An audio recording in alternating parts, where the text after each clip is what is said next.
New York City Council preliminary budget hearing on the Committee on Environmental Protection. At this time, we ask that you silence cell phones and electronic devices to minimize disruptions throughout the hearing. Once again, please silence cell phones and electronic devices to minimize disruptions. We thank you for your cooperation. Mr. Chair, we are ready to begin. Thank you, Sergeant. Oh, they made me a book. Very cool. Is my statement? Where's my statement? Up front? Okay. I actually have a copy of the statement, but to read it out of a binder makes it feel more official.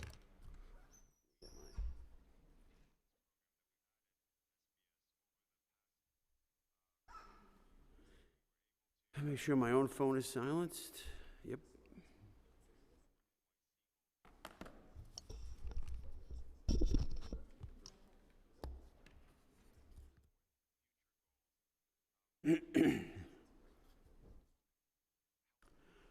Okay, we about ready? Anybody nervous? No, they're pros. They're pros. Why did my pictures pop up? Okay. Sergeant, I'm ready to go, right? I gotta tap the thing, right? Okay. Good morning. I am Jim Gennaro, Chair of the Committee on Environmental Protection, Resiliency, and Waterfronts. That's our new name. Today, this committee will address the Mayor's fiscal 2024 preliminary budget for DEP. The department's proposed fiscal 2024 budget totals $1.54 billion for programmatic funding, broken into $618 million for personal services spending and $925 million in other than, OTPS. DEP's proposed capital commitment plan totals $16 billion over 5 years, spread across 1,867 projects. The 10-year capital strategy plan, released every 2 years, totals $29 billion for DEP. Going into this preliminary budget cycle, agencies citywide were instructed to cut their civilian vacancies by 50%. DEP cut 138 budgeted positions for the fiscal 2024 preliminary plan. Oh, here's an ominous sentence. These vacancies are a concern for the council. Did I say that with the right, gravity? Yeah, okay. The council, I'm not making light of it, I'm just being me. The council looks forward to hearing about the agency's citywide capital investment strategy, expense budget updates with emphasis on agency-wide vacancies and when these positions will be filled.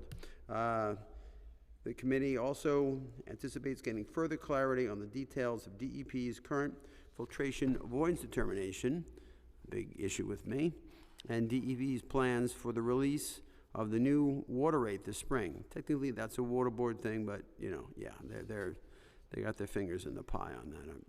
Everybody works together. DEP Commissioner Rit Agarwal will be providing testimony today. He has members of his panel that he will introduce. Before we begin, the committee may not get to all of our questions, and it says here, or you may not have responses. They have responses. They have it. So we will send the follow-up letter for the unanswered questions. I want to thank my Chief of Staff, Henry Yam, my Legislative Director, Nami Kaur, as well as the committee staff, Finance Analyst Andrew Lane Lawless. He put together this whole book. Counsel of the Committee, Samara Swanson, Policy Analyst Ricky Chawla, and Andrew Bourne for help in preparing for today's hearing. That's okay, but before I was just about to turn it over to the committee, but we're going to recognize the members who are here. We have Councilmember Gutierrez, Councilmember Ressler. We have Councilmember Menon, who's chairing a hearing right next door. And take a sip of water. And on a personal note, get ready. Today begins my 5th decade in public service, as I started my service in city government 40 years and 2.5 hours ago, right across the street. at the municipal building. I had a report for work at 8:30. It was, I think the only time I was ever on time for anything was my first day of work. I worked for OMB, so we were like those guys, yeah. And, what's that? I didn't know OMB had been in the municipal building. I didn't know it left. Did it leave? It did. It's on Greenwich Street. It's What's on that? Greenwich. Oh, it's on Greenwich? Yeah, Okay. they're kind of clustered away. Yeah, that got away from me. Yeah, we were on the 10th floor of the Muni building, and yeah, and you go way up to the top of the Muni building, walk around where they have like the parapet or whatever, and then if you really want to break the rules, you can go all the way up to like right below that like gold statue. There's like a little window there and stuff. You're really not supposed to be up there. But I was 25 years old. I could fit into all kinds of places I can't fit into now. And so. What's that? I'm just saying, you know. Thank you. I mean, you know, you get the whole thing with, you know, you get the whole, you know, no one told you what you were signing up for when you wanted to be on this committee? I don't know, but it's certainly a pleasure to do this. But we're here to do a whole thing, right? We should probably get started, okay? And so we've recognized the members. We've taken a walk down memory lane. I was talking about my illegal activities in the Muni building, climbing up to where I'm not supposed to go, to abandoned area. Now the radio station's still there, right? It was WNYC at the time, and so we owned it. And so that's how my son got his start in his love affair for media, and now he's like a big media guy. So I think that's enough about me. I'm going to turn it over to the council of the committee to swear in the witnesses, and then we'll hear DEP's good testimony, and then we'll have testimony from the public. We'll ask questions. We'll have gobs of fun. And so with that, Samara, if you could do the needful. Why don't you do that into a microphone there?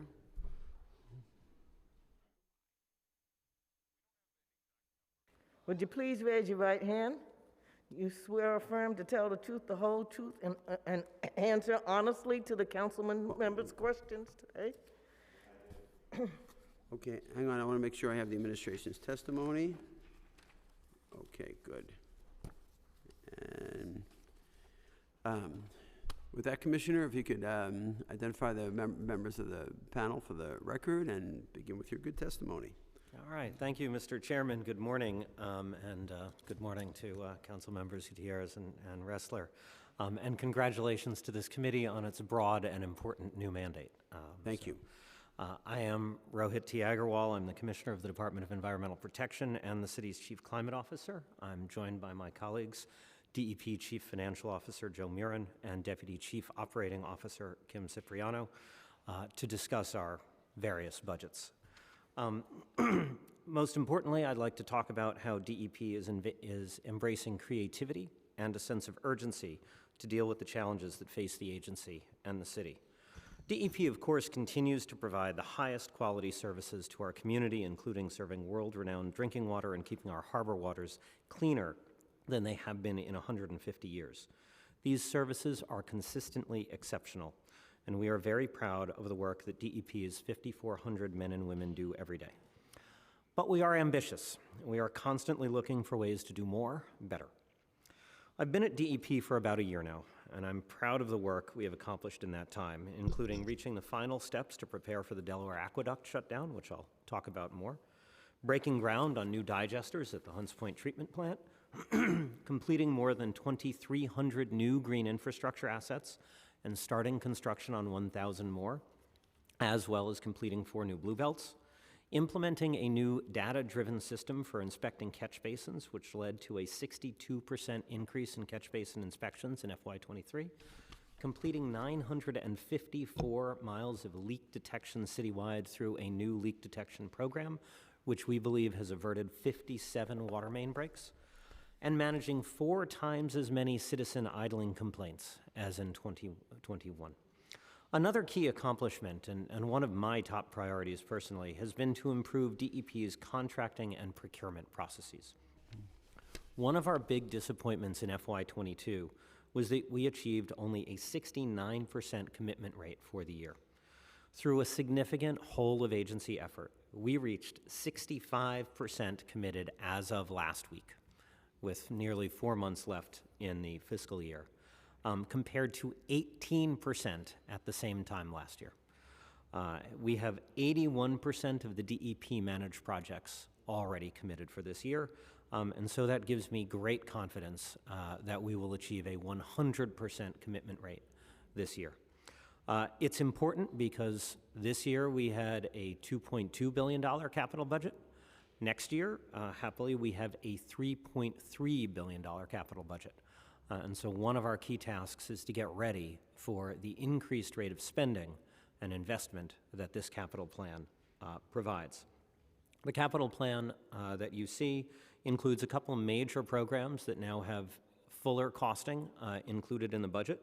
That includes $279 million for green infrastructure, roughly $250 million for Hillview Reservoir, another $250 million for the really important Kensico Eastview tunnel connection, more than $200 million for additional blue belts, and nearly $200 million for improvements to the Owl's Head wastewater treatment plant. We are very closely monitoring and pursuing the unprecedented levels of federal and state funding that is made possible through the Infrastructure Investment and Jobs Act, otherwise known as the Bipartisan Infrastructure Law, the Inflation Reduction Act, the CLCPA at the state level, and New York State's recently passed Environmental Bond Act. One of our key concerns is to make sure that New York City receives its fair share from those investments. We are actually very concerned that several state programs, and by the way, I'll point out that a lot of that federal money, including more than half of the Bipartisan Infrastructure Law money, actually goes through the states. It is not distributed to cities through a formula. And so the state then sets the rules for how it is going to be distributed. Several state programs... For half of it? Yeah, You roughly say so half comes to the city directly? Half of it goes through other formats. Okay. I could get back to you on exactly how much goes Yeah, through we'll the do that in questions, yeah. CDBG funding. We can get you that. But for example, the state has a clean water fund that is state money that recently got an additional amount of $500 million in the governor's proposed budget. Last year, there were $225 million in that program distributed. This is all state tax revenue. This is not federal money.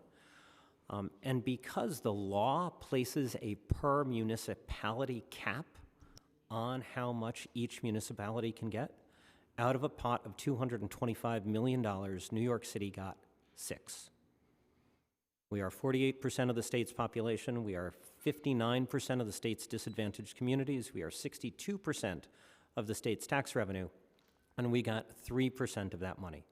Further, the way the state defines several programs that fund disadvantaged communities, municipalities with greater than 300,000 people are prohibited from receiving grants. They can only receive loans. There is only one municipality that has more than 300,000 people in New York State. And so there are some structural issues with how the state is going to distribute this money that we are very concerned about.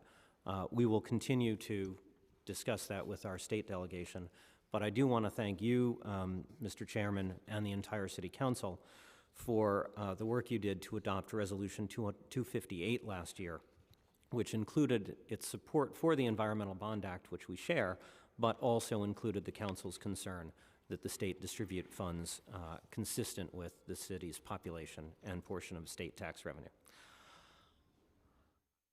I'll move on to major capital projects. Over the course of FY24, our most important capital project will be the final step in the decades-long effort to repair the Delaware Aqueduct, which has had a leaking segment since at least the 1990s.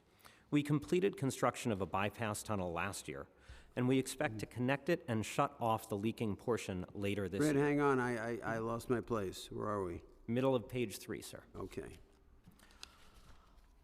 During several months, probably starting in October, the city will rely entirely on water from the Catskill and Croton systems. We will make the final decision later this year as to whether we are ready to move forward with the shutoff, but thus far our tests and preparation have proved positive. This will be a major achievement when it is finished, which again, we hope would be about a year from now.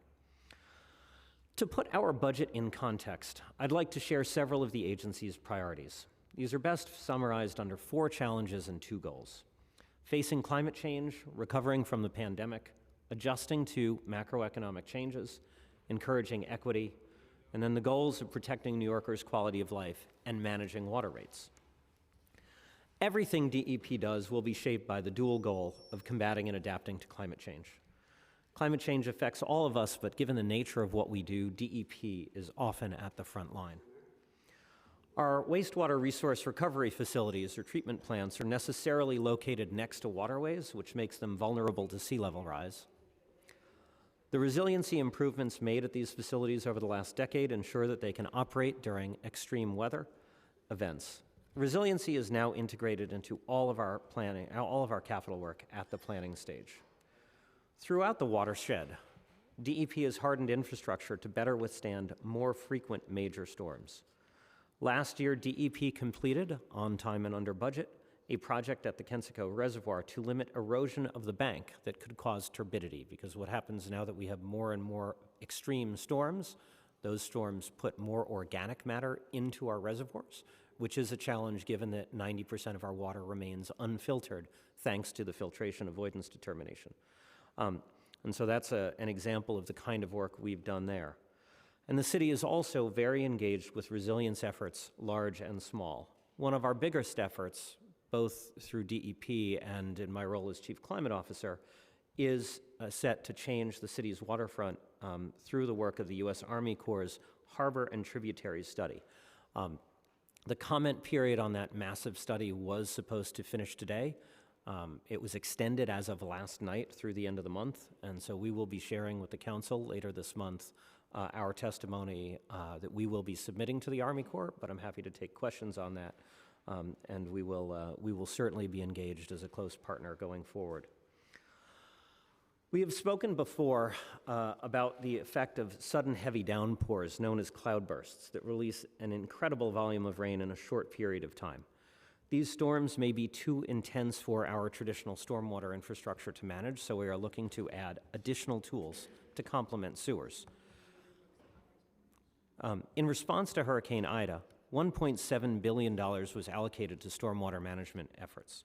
This includes more than $1 billion for sewer replacements and high-level storm sewers. So far, we have 29 such projects in design or development. Our second largest allocation of funding is directed to expanding blue belts, which are ecologically rich drainage systems that naturally handle runoff precipitation that falls on our streets and sidewalks. A third is green infrastructure, which uses rain gardens and other features to absorb stormwater. We've installed more than 11,000 GI assets in the last decade and more than 2,000 in 2022 alone. Finally, cloudburst infrastructure is our fourth and newest approach to stormwater management. These systems use specially engineered open spaces or community amenities like basketball courts to hold stormwater during extreme rain events. Recently, Mayor Adams announced $400 million of funding for 4 new cloudburst projects in Corona, Kissena Park, Parkchester, and East New York. Another 24 locations are being evaluated for this kind of infrastructure. And by the way, I will add we have a 5th project in Brownsville where we have completed design, and we are in the process of submitting a grant application to the federal government under the bipartisan infrastructure law for that program, or for that project. However, designing and constructing these infrastructure solutions takes years. To help homeowners in the interim, DEP launched the Rainfall Ready program in 2022. We also held a series of events to distribute inflatable flood barriers in several neighborhoods, and we've partnered with a number of council members and community members in areas that are most often impacted, especially those that we saw suffer following Ida. We invite continued partnership. Like every city agency, DEP is still dealing with the impacts of the pandemic on our workforce. DEP staff performed heroically during the pandemic, especially the majority of our staff, who continued their work on-site, running treatment facilities, fixing infrastructure, and testing in labs. DEP even mass-produced hand sanitizer. I was not at the agency then, but I am grateful for the agency's work during that time. Given the various economic and social impacts of the pandemic, we suffered a decline in staff morale and an increase in departures. This, combined with a period when the city restricted hiring, has led to our vacancy rate more than triple since 2020, going from under 5% to 16% in January of this year. Now that restrictions on hiring have been lifted, DEP plans to aggressively hire in key roles with a particular focus on engineers. And I will point out that we had a great month in February. We had 60 people leave the agency, but we brought on 110, so a net increase of 50, which is pretty good. Further, we have embarked on a major morale effort based on the results of an agency-wide survey we did last summer. This included a pilot that allowed management employees to work from DEP's facilities closer to their homes, pursuing salary increases where employees have taken on more complex work, and making targeted facility improvements, such as bathrooms and locker rooms, which are important for the quality of life of our staff. Our third challenge is the global economic environment, characterized by inflation, supply chain uncertainty, and labor shortages that we have not seen for decades. These conditions require DEP to further refine its operations to achieve greater efficiency, effectiveness, and reliability.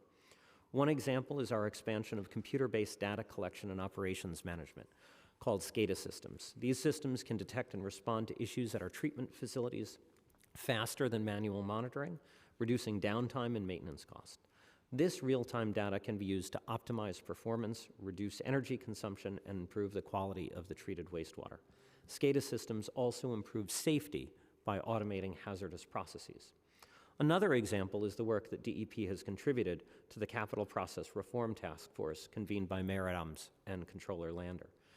In October, the task force released a set of recommendations including using price adjustment allowances to offset volatile commodity prices, expanding work allowances to reduce change order approvals, and amending procurement laws and regulations. These efforts will speed up capital projects, reduce costs, and increase the city's capacity to address emerging needs. We are also deeply focused on the challenge of equity. DEP's treatment plants are a significant presence in many EJ neighborhoods. While the treatment plants are invaluable assets for the city, they can be a burden for their neighbors who have to deal with odors on occasion and truck traffic. We have taken great efforts over the years to minimize these negative effects and be better neighbors. To reduce odor, we are incorporating biological air filtration technology, which uses natural microbes to extract odors from the air. We are also embarking on a major effort to reduce fugitive methane emissions from our facilities because our digestion processes inevitably produce methane. Not only is methane a potent greenhouse gas, but research increasingly demonstrates that it can turn into formaldehyde in the presence of sunlight. We are also working to make our chemical consumption as efficient as possible, reducing costs and truck trips to our facilities. In fact, deliveries, truck rolls into our treatment plants are down by 25% over the last 4 years. Of course, being good neighbors means being more than just not bad. Our treatment plants can contribute to neighborhoods beyond the traditional role of treating wastewater. This is why we actually, even though I fall into older terminology, call them resource recovery facilities. The byproducts of the treatment system, biosolids and biogas, can be beneficially used. For many years, biogas has been used as a resource at the treatment plants themselves, but now we are sharing this green energy with others, connecting our Newtown Creek treatment plant to the national grid system so this fossil-free fuel source can power the neighborhood. Equity is also a key concern with respect to service provision, and we work hard to ensure that response rates are comparable across all parts of the city. Our infrastructure, however, reflects a long history of development decisions that did not prioritize long-term needs or equity. And I will remind you, though, that as I testified last summer, many of those infrastructure decisions, particularly with respect to the quality of our sewer system, were not taken by DEP. They were actually done at the borough level for most of New York City's history until DEP was created in the 1980s. And so this is a legacy that we deal with from the private sector and from other levels of government. The prime example of this is, of course, in Southeast Queens, where we are continuing the $2.6 billion effort to upgrade infrastructure. When neighborhoods in Southeast Queens were built in the last century, many were built without adequate storm sewers and some without any at all. For several years, DEP and partner agencies like DDC have been working diligently to install storm sewers and other infrastructure in these neighborhoods. Part of our post-IDA funding for ramping up sewer expansions is allocated specifically for Southeast Queens. Another area that has faced chronic flooding for a long time is the Jewel Streets neighborhood between Brooklyn and Queens, where DEP has been working closely with the community. This area's low elevation creates a bowl that collects stormwater from all around. We are working on long-term solutions and have allocated $75 million for this work, but we are also making short-term quick fixes that have a real impact. In October, DEP installed a sewer to better drain 2 problem intersections identified by the community, which reduced flooding significantly. And similar solutions are planned for other locations, including, I believe, one this month, right? The neighborhoods around the Gowanus Canal continue to deal with the negative impacts of heavy industrial use that began over 150 years ago. The city, state, and federal governments have been working together to remedy this issue, and DEP has already constructed new high-level storm sewers, upgraded the existing sewer infrastructure, and led regular engagement with the community. We've also added green infrastructure across streets, public playgrounds, and the Gowanus houses. This month, we will start constructing the first of 2 CSO tanks, which together can hold up to 12 million gallons of overflow. Together, these projects represent an unprecedented $1.6 billion investment that will make the Gowanus Canal the cleanest it's historically been and add 3.6 acres of waterfront open space for the community. While the bulk of DEP's operation focuses on its role as a water utility, the majority of the 311 calls we get are about our non-water mission, air quality and noise enforcement. We are working to innovate in this area. Many of you know that in 2022, we installed noise enforcement cameras that detect when vehicles exceed the legal noise level and photograph the offending vehicle. The evidence collected by this system allows us to send notices of violation to vehicle owners who are suspected to have altered mufflers. We've been happy with the results so far, so we are expanding with 7 more cameras in 2023 and have $1 million allocated in the budget for FY24, allowing us to purchase 25 cameras and support the hardware and software. These cameras don't work well everywhere, for example, on highways, but we are optimistic about their potential and have been pleased to work with several council members on locations for these cameras in their districts. Another aspect of our quality of life mission is around enforcing idling laws. The citizen enforcement program enacted by the council has, I believe, been highly successful, and we have improved our processes to accommodate a dramatic increase in the number of summonses issued. In 2021, we had 12,000 complaints. This year, the trend suggests we could reach 100,000. However, our administration of this program has taught us a great deal about what works well and what does not. And we are eager to work with the council, especially on Councilmember Menin's bill, Intro 684, to streamline the process and make it more effective against repeat offenders. DEP services, operations, maintenance, and capital, are directly and almost exclusively funded by revenue collected from water bills. In FY23, we expect to collect roughly $3.8 billion in revenue, virtually all of it from New York City customers. New Yorkers' water bills are among the best bargains in the city. While most everything here costs more than anywhere else, our water rates are well below those of many large American cities. We know we must manage our operations to keep water rates as low as possible. We must also ensure that revenue comes in reliably, which also protects our credit rating, which in turn keeps our rates low, which in turn, of course, keeps our borrowing costs low, and therefore helps us keep our rates low. A key challenge to this has been the dramatic growth in our accounts receivable over the last 3 years. Nearly 92,000 customers are seriously late by more than 6 months, and their delinquent balances have jumped by over 50% from pre-pandemic levels, from before nearly $600 million to more than $900 million today. This is not just an issue among single-family homeowners or low-income neighborhoods. About 1,000 buildings south of 96th Street in Manhattan are delinquent. Some property owners have not paid a bill in a very long time. Roughly 10,000 have not paid a dime in more than 4 years. We are working hard to help those New Yorkers who are genuinely struggling to pay their water bills. Our Home Water Assistance Program is available to low-income single-family homeowners, and the Multifamily Water Assistant Program provides a bill credit to apartment owners who agree to conserve water and keep rents affordable. We have also been aggressively marketing through direct mail, because of course we have customer relationships with most every single-family homeowner in the city, to market the state's low-income household water assistance program. a federally funded program that assists low-income households with water and wastewater bills. In addition, as always, our customer service staff will work individually with any customer with outstanding bills to design a payment agreement that can extend as long as 10 years. Our goal is to collect outstanding balances by making it as easy as possible for people to pay their water bills. In January, we launched our one-time amnesty program to help New Yorkers who have fallen behind and settle their debt at a reduced cost. It is the broadest amnesty program DEP has ever offered. It is open to all account holders, regardless of how much they owe, and it will help customers by forgiving up to 100% of interest owed when they pay all or a portion of their outstanding bill. We are also offering up to $5,000 in additional support for LIWAP recipients because we've found some households max out on their LIWAP money and still have an outstanding debt.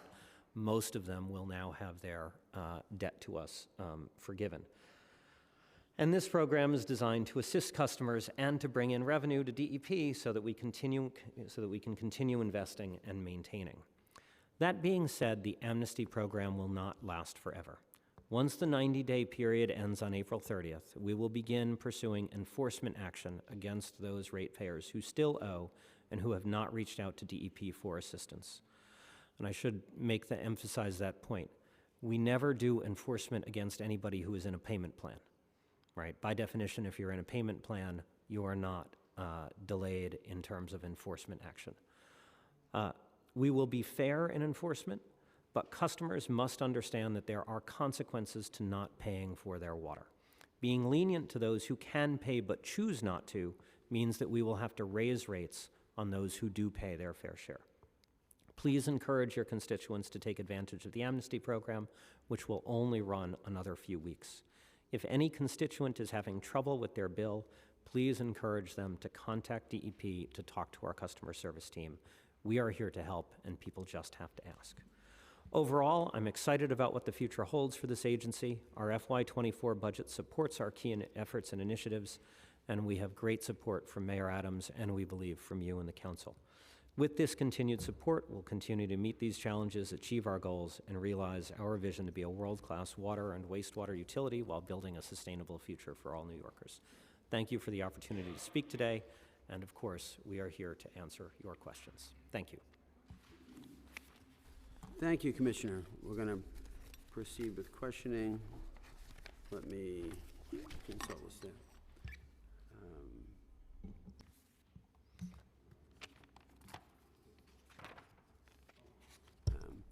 We are also joined by Councilmember Holden, a member of the committee who is joining us via Zoom.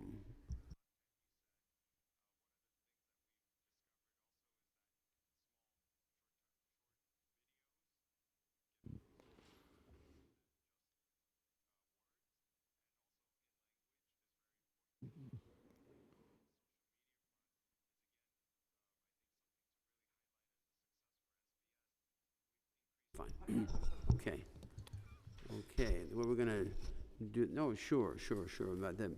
Members, this is a very busy day at the council. This press conference, a lot of people are running around, and I always urge the members of the committee to be be as active as they can be and ask relevant questions. And I'm going to be here for the duration of the hearing, so I want to give my members an opportunity to get their questions on the record. And so we'll go with Lincoln first, okay? I recognize Councilman Ressler for questions. Thank you so much, Chair Gennaro. Really appreciate it. And congratulations on 40 years of service to our city and state.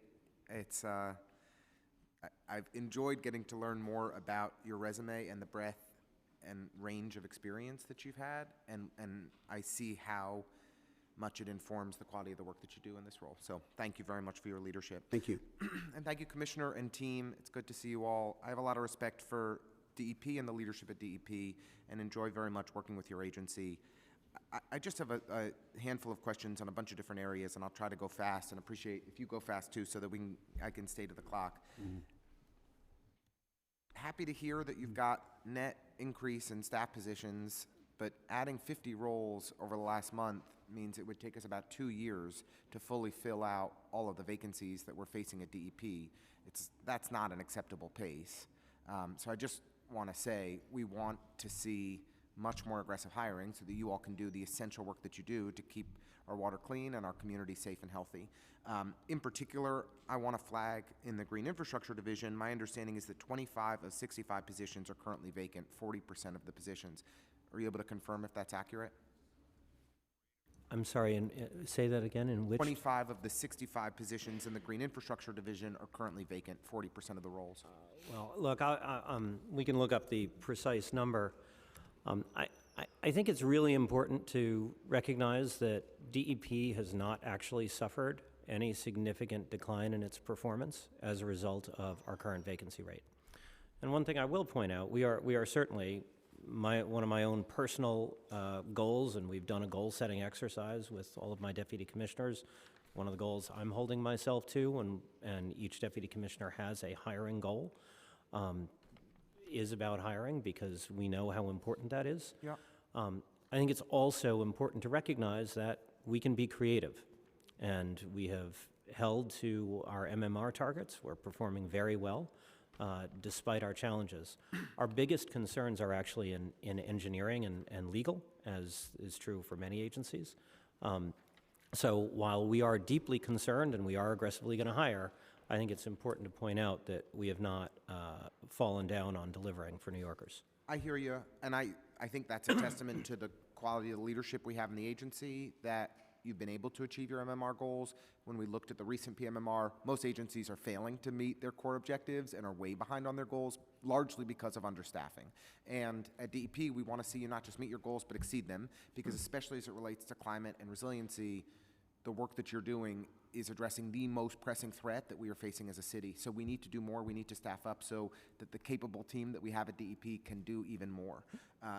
And I want to highlight the Green Infrastructure Division because it's something that Councilmember Gutierrez and myself, Councilmember Nurse, really highlighted that we want to see greater investment. Appreciate you coming to Bushwick and hanging out with them. You're welcome in Greenpoint anytime. We could do a Williamsburg walk together next time. I'm in Greenpoint a lot because we got a thing there, as you well know. I'm aware of that thing, and it's a lot of fun. And appreciate your team has been great on Gateway to Greenpoint, and we're finally nearing the finish line on National Grid. Thanks in part to your team being involved, and Chair Gennaro was very helpful on that too. So I want to thank you all there. But we're not seeing enough green infrastructure investment. And the thing that I want to just ask is from the perspective of my constituents, we have areas where we experience constant flooding every time it rains. I'm not talking about preparation for the next Ida. I'm talking about constant flooding whenever there's meaningful rain. And I go to DEP and I say, hey, look at the data. You guys do your assessment. You see that there's a real issue too. And the best case scenario is I'm told maybe in many years it's going to be addressed. So like, how should I be better advocating for my constituents? What should I be communicating to my constituents who are in these areas where we have seriously flooding whenever there is meaningful rainfall, and it is many years to see any hope for resolution? And I mean, I go back and forth with your team constantly on the most problematic sites in my district, and I'm certainly appreciative of their engagement and their thoughtfulness, but the timelines are totally unacceptable. Well, Councilmember, look, I think you are experiencing a concern that we have across the city and that many of your colleagues and lots of New Yorkers have. There is something about our infrastructure that takes a long time, right? Unfortunately, planning, particularly anything that goes underneath, takes a long time to plan and deliver. It's one of the reasons that I am so focused on our procurement processes and ensuring that we can deliver as large a capital plan as we currently have with the ambition of doing more. I think just quickly to answer your question, I would be happy personally, we have not done this, you and I would be happy personally to sit down with you and understand myself the specific areas you've identified. As I have gotten to know the system better, I have come to appreciate that there are some situations, like in the Jewel Streets, where we can find a quick fix, and there are some where, unfortunately, we just can't. And you know, the trick is making sure that we're doing as much of the former as we possibly can when it's feasible, but also appreciating the latter, and it's one of the reasons that we did Rainfall Ready and will continue to think as creatively as we can, and we welcome, ideas and collaboration on this for how to help New Yorkers when there are going to be years before infrastructure can be fixed for various reasons. And also feel free to keep going. Two quick questions. Yeah, it's fine, Two because, more questions. I really appreciate it. we don't have a lot of members here, and, this is the budget, and this is the, so let's get them in. One, we had a very helpful town hall in North Brooklyn with the Army Corps 10 days ago. Hundreds of folks came. Their proposal of a 15-foot seawall on our waterfront really freaked people out, and rightly so. We obviously need major resiliency investments in these areas that are in the flood zone.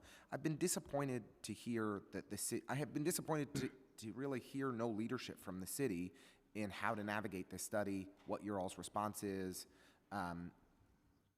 We're trying our best, and great community groups that have been suggesting responses, and the Army Corps has been very flexible and has engaged, I think, really positively, and they want our feedback.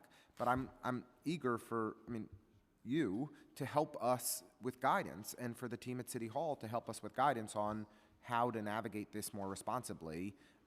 Is that something that we can expect in the near future? Yeah, council member, so I'll say a couple of things on that. We've actually been very deeply engaged with the Army Corps, and in what I think is a really positive development over the last year, we've been working really closely with both New York State and the state of New Jersey.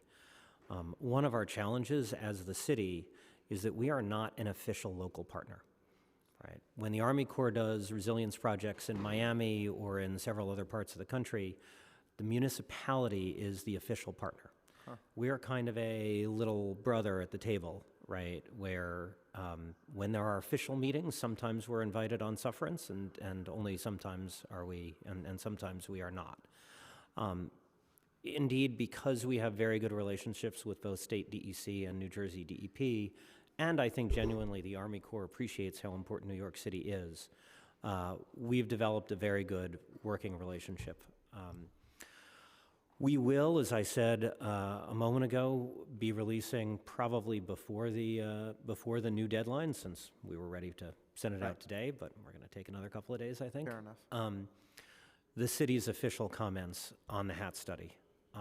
We made the decision not to be outspoken at the beginning because we actually very much wanted to get an understanding of how New Yorkers felt about the various proposals. Staff from the Mayor's Office of Climate and Environmental Justice have attended each one of the Army Corps' 40 neighborhood meetings. And in fairness, I think the Army Corps has done a really good job of being available and present. I agree. I think exceeding expectations. Absolutely. And they've actually wanted our feedback and been responsive to it. Yeah. I will say that among the headlines in terms of what the city is going to be pointing out is that single-purpose infrastructure is an unacceptable approach to pursuing the HAT study. Personally, I liken it to highways. I mean, we know with 50 years hindsight, the way building a highway network as a single-purpose piece of infrastructure through cities devastated cities over the long term. If the Army Corps pursues the HATS project with the single goal of only addressing coastal inundation, the logical answer, as you suggest, is just building a bunch of seawalls, which kills economic activity, actually has terrible impacts on inland flooding, and has the potential to undermine our long-term control plans and undermine our ambient water quality goals, and of course has huge economic impacts because our waterfront is really vibrant, whether it's ferries or economic activity of other sorts. So that is going to be one of our top priorities, is to point out to the Corps that they have to, in the integrated designs, take all of those things into account. That may actually require federal legislation, because the Army Corps, to their credit, they have to follow the mandate given to them by the Congress. And so it is something that we have started discussing about whether we need our congressional delegation to redefine the HAT study to pursue those multiple things. Councilmember Gutierrez and I are too smart to speak on behalf of our Congresswoman, but I know that she deeply cares about this and wants to be a champion, and would strongly encourage you to partner with her on those efforts. And then lastly, just as our Chief Climate Officer rather than our DEP Commissioner, are you encouraging further regulations on RECs? What's the status? We are working on an analysis, and I think we've shared this publicly. We are doing an analysis jointly with NYSERDA and some internal work to understand how we think RECs might affect compliance with Local Law 97. We will have more to say on that. I'll just point out in that a couple of weeks. this is a little off topic, but it's very important. I'm going to give the council member latitude to ask this important question. Thank you. I think it's important that we send a signal now to building owners, to potential for job training and job opportunities that will come with retrofitting of these buildings. If we fail to regulate, if we create this massive loophole, we're allowing for most office buildings in the city of New York to do absolutely nothing to reduce their carbon emissions. And so I really, really, really, really, really hope, I'm saying this all very nicely, that, thank you for laughing, Kim, that we do the right thing here and move forward on rulemaking to rein in this issue. And I realize it's a DOB issue, but you're overseeing all of this. It ultimately is where the buck stops, and which is a good thing, but we need your leadership on this. Council members, as I have testified and said in public many times, I am very much, and Mayor Adams is very much committed to implementing Local Law 97. It is a very complex law, and just to be frank, I think there is a lot of oversimplification out there. I am not yet convinced of what you asserted in terms of what office buildings will do. That is one of the things we are trying to figure out, is really understanding what the economic incentives might be for different compliance paths. We also know that there are a number of buildings, both office and not office, that are going to have a very hard time electrifying. Yep. And we are trying to figure out the actual, the title of that law, as I have said on many occasions, was the Climate Mobilization Act. What we are focused on is how we mobilize buildings into compliance. Enforcement is one path. Identifying multiple approaches to compliance is another path. Right, but to be fair, one way we will never mobilize buildings into compliance is by creating big loopholes. And so I trust your values. I hope that that you will maintain close communication with the council that spearheaded this legislation as you consider these policies, which I agree are very complex, but we should be in communication and working together, because I'm very, very concerned about about what I believe represents a massive loophole that needs to be whittled down. Thank you. And thank you for the latitude, Chair Gennaro.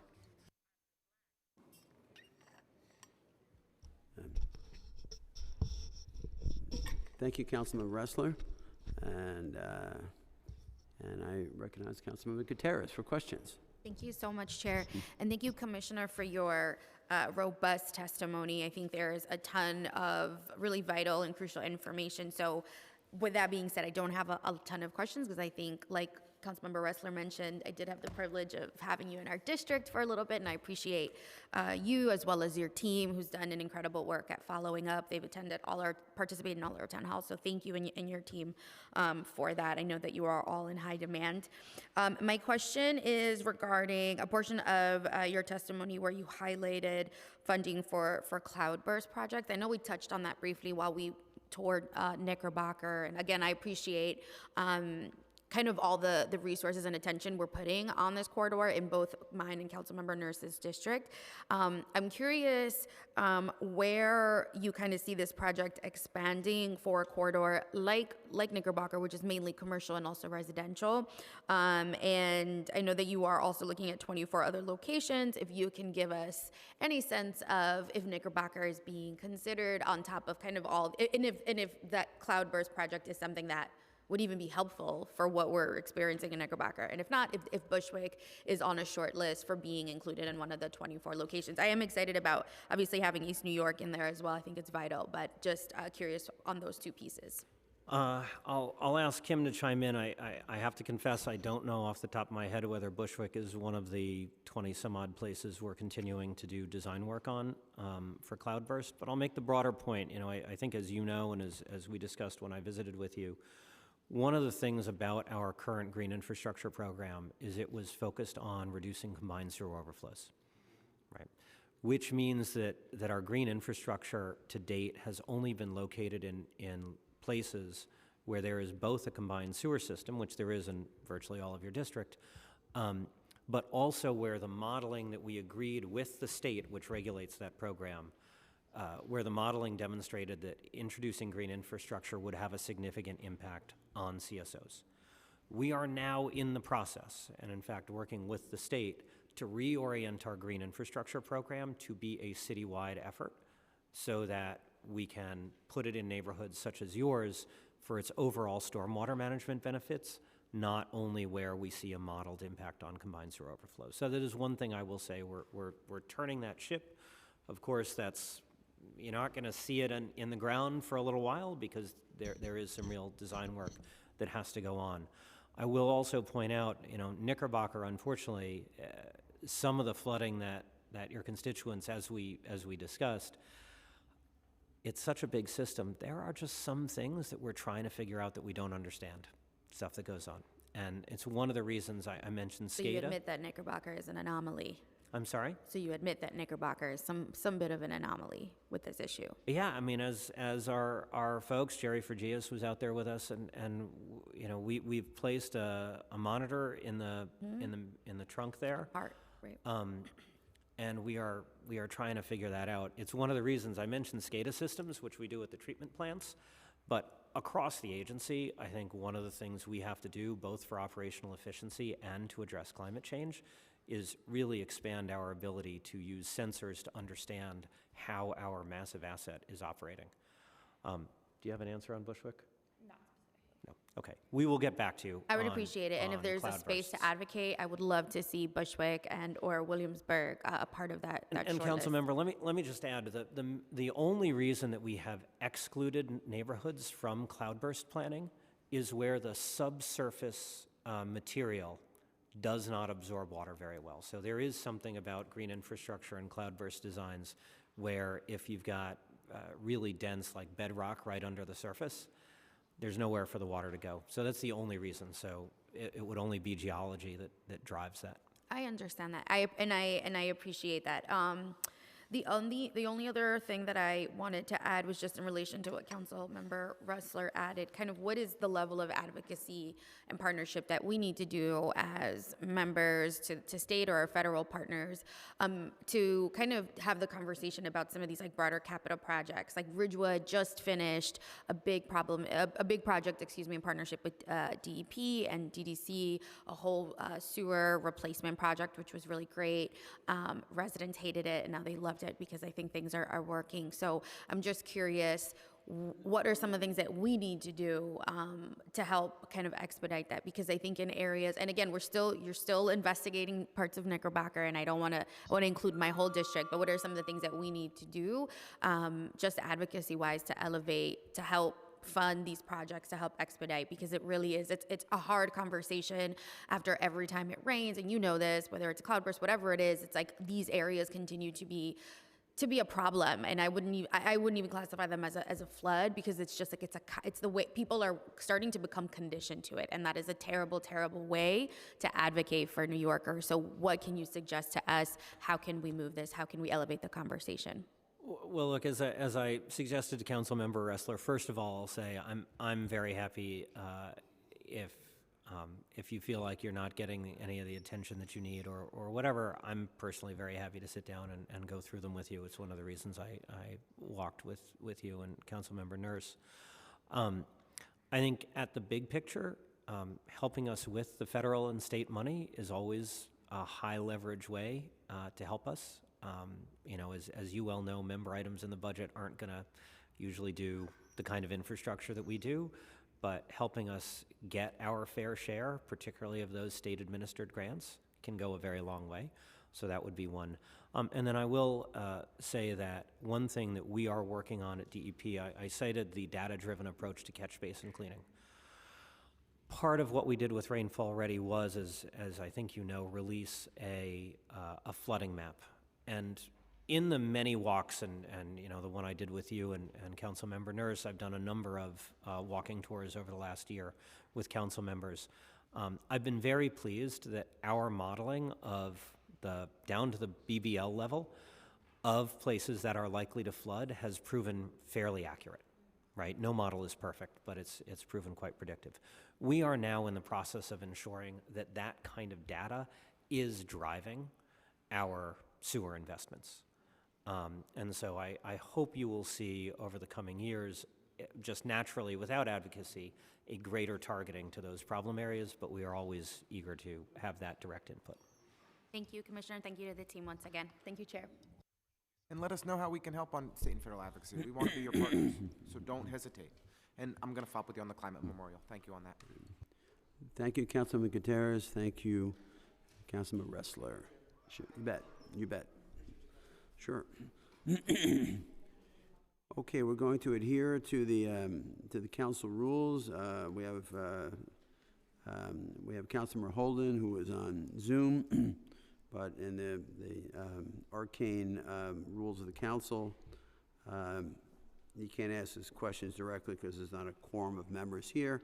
So he has transmitted his good questions through the finance staff just now to me. So these are questions from Councilmember Holden. Question 1. What is the cost of each noise camera and how many will be allocated to each district? I'm just reading these verbatim. I'll ask Kim to get the number. Sorry, I think it's 25 that we are doing, and what was the budget number? Sorry, I don't bear that in my head. I will point out, we do not think about them as being allocated And to... also, Rit, if you can talk right into the microphone, because Bob is on a connection, and we Okay. want to make sure he hears it. While Kim or Joe gets the actual numbers, so I'm not making stuff up, I will point out that we don't think about allocating it to council districts. We do think citywide. We'll think in terms of hotspots. As we get an increased number of noise cameras, we will be using 311 data and other data, because we know 311 is not the only source of truth for where there are problems in the city. But I think we've been very successful thus far in working with council members to get cameras placed. Because we only have one in service right now, there's a bit of a waiting list. But as we get 8 and hopefully a lot more next year, we will certainly be able to do more at once. Do you have a number? Here. Let me just jump in with my own question for a second. And whoops. What's that? Oh, I'm Sorry, the specific, Kim I'm sorry. got the- Let me let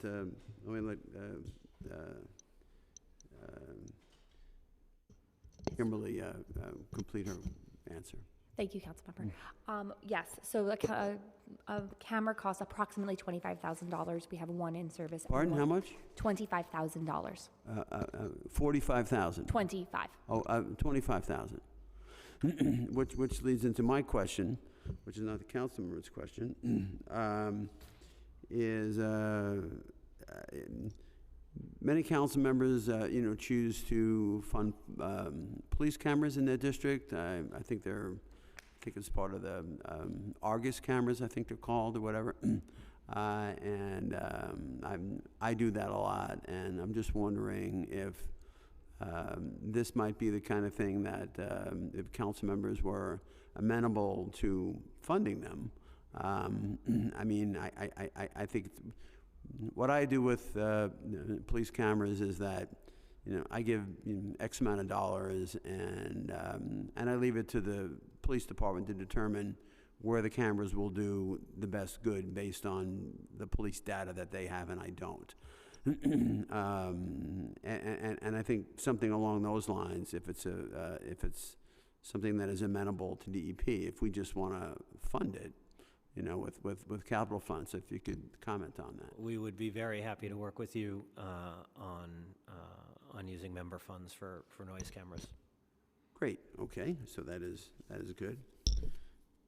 I'll take a few. I'll figure out how I'm going to do it. And now the technology is ready to go, right? We've got the one camera. It's Yes, doing its we've thing, got yeah. multiple, we're hoping to expand to a couple of different suppliers so we can be sure that the one we have right now is the absolute best, but this is fairly mature technology. great.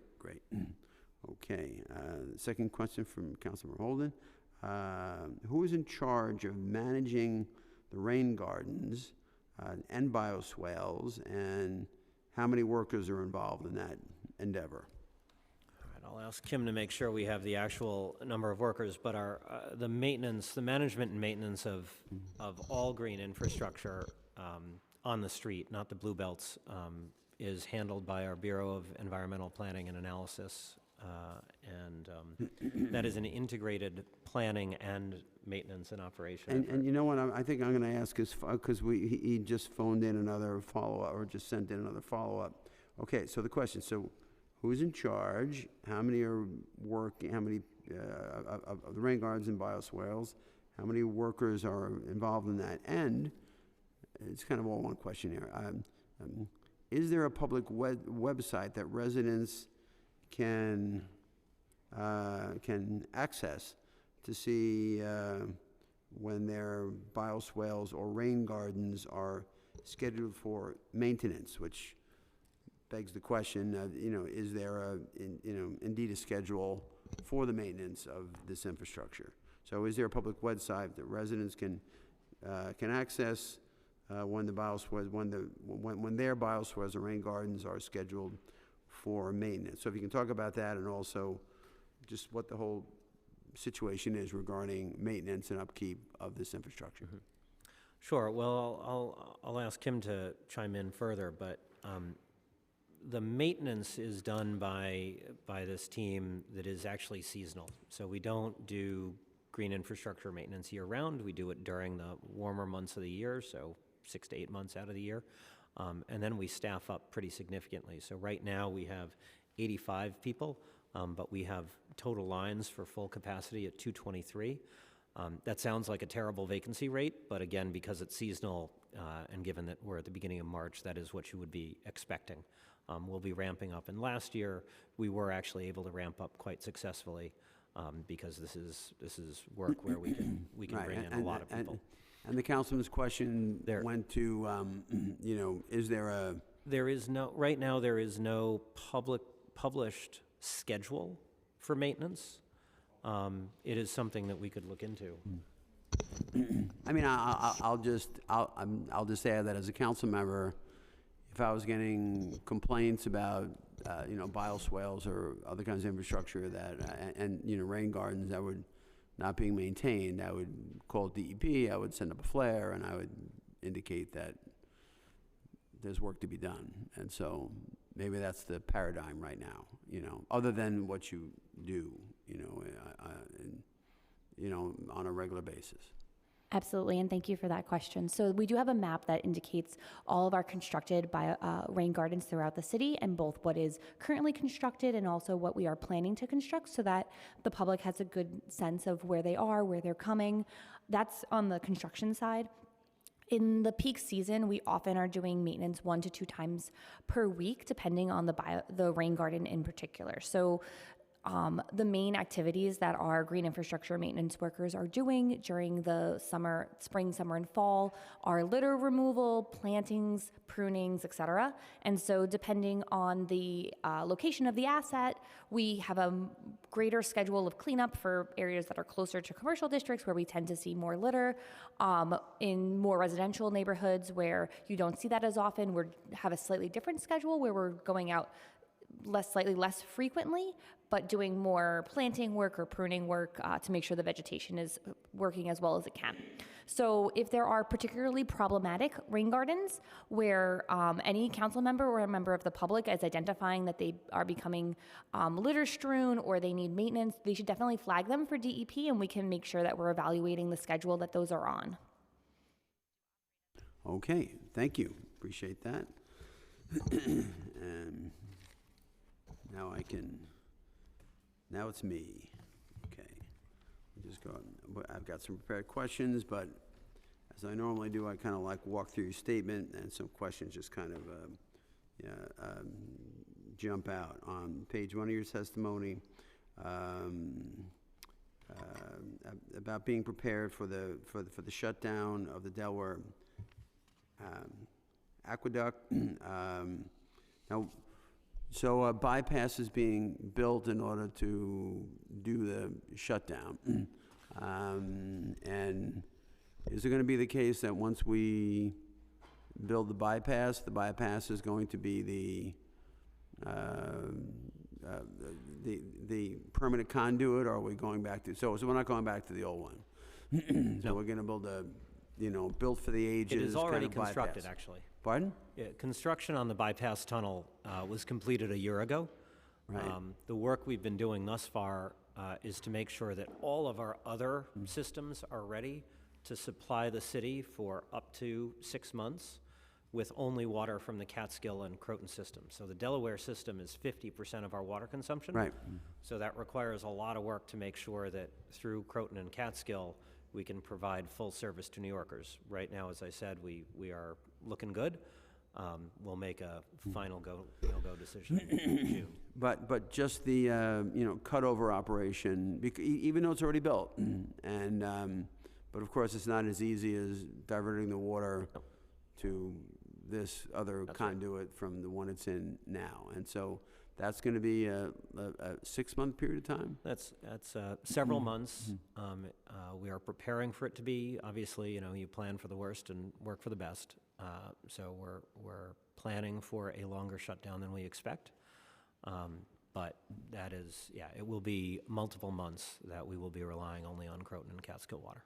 So it's going to be Croton and Catskill, and there's not going to be any other asset brought online like, Southeast Queens wells, nothing like that, No, right? So, definitely not. okay.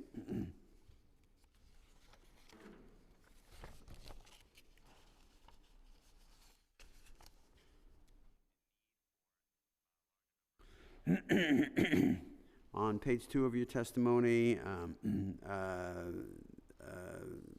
lot of discussion about fair share, the story of, state money of $225 million. We get 3% of the money, $6 million. And we've already done a little bit with the resolution on the Bond Act to the extent that people are concerned about that. So, the council's sort of, sent up a flare on that, and there is, and there's this, all the federal money, which some of it, half of it, I think you said it comes through the Roughly. state, like more or less, and other parts of that funding stream from the various federal laws that have been passed that provide money.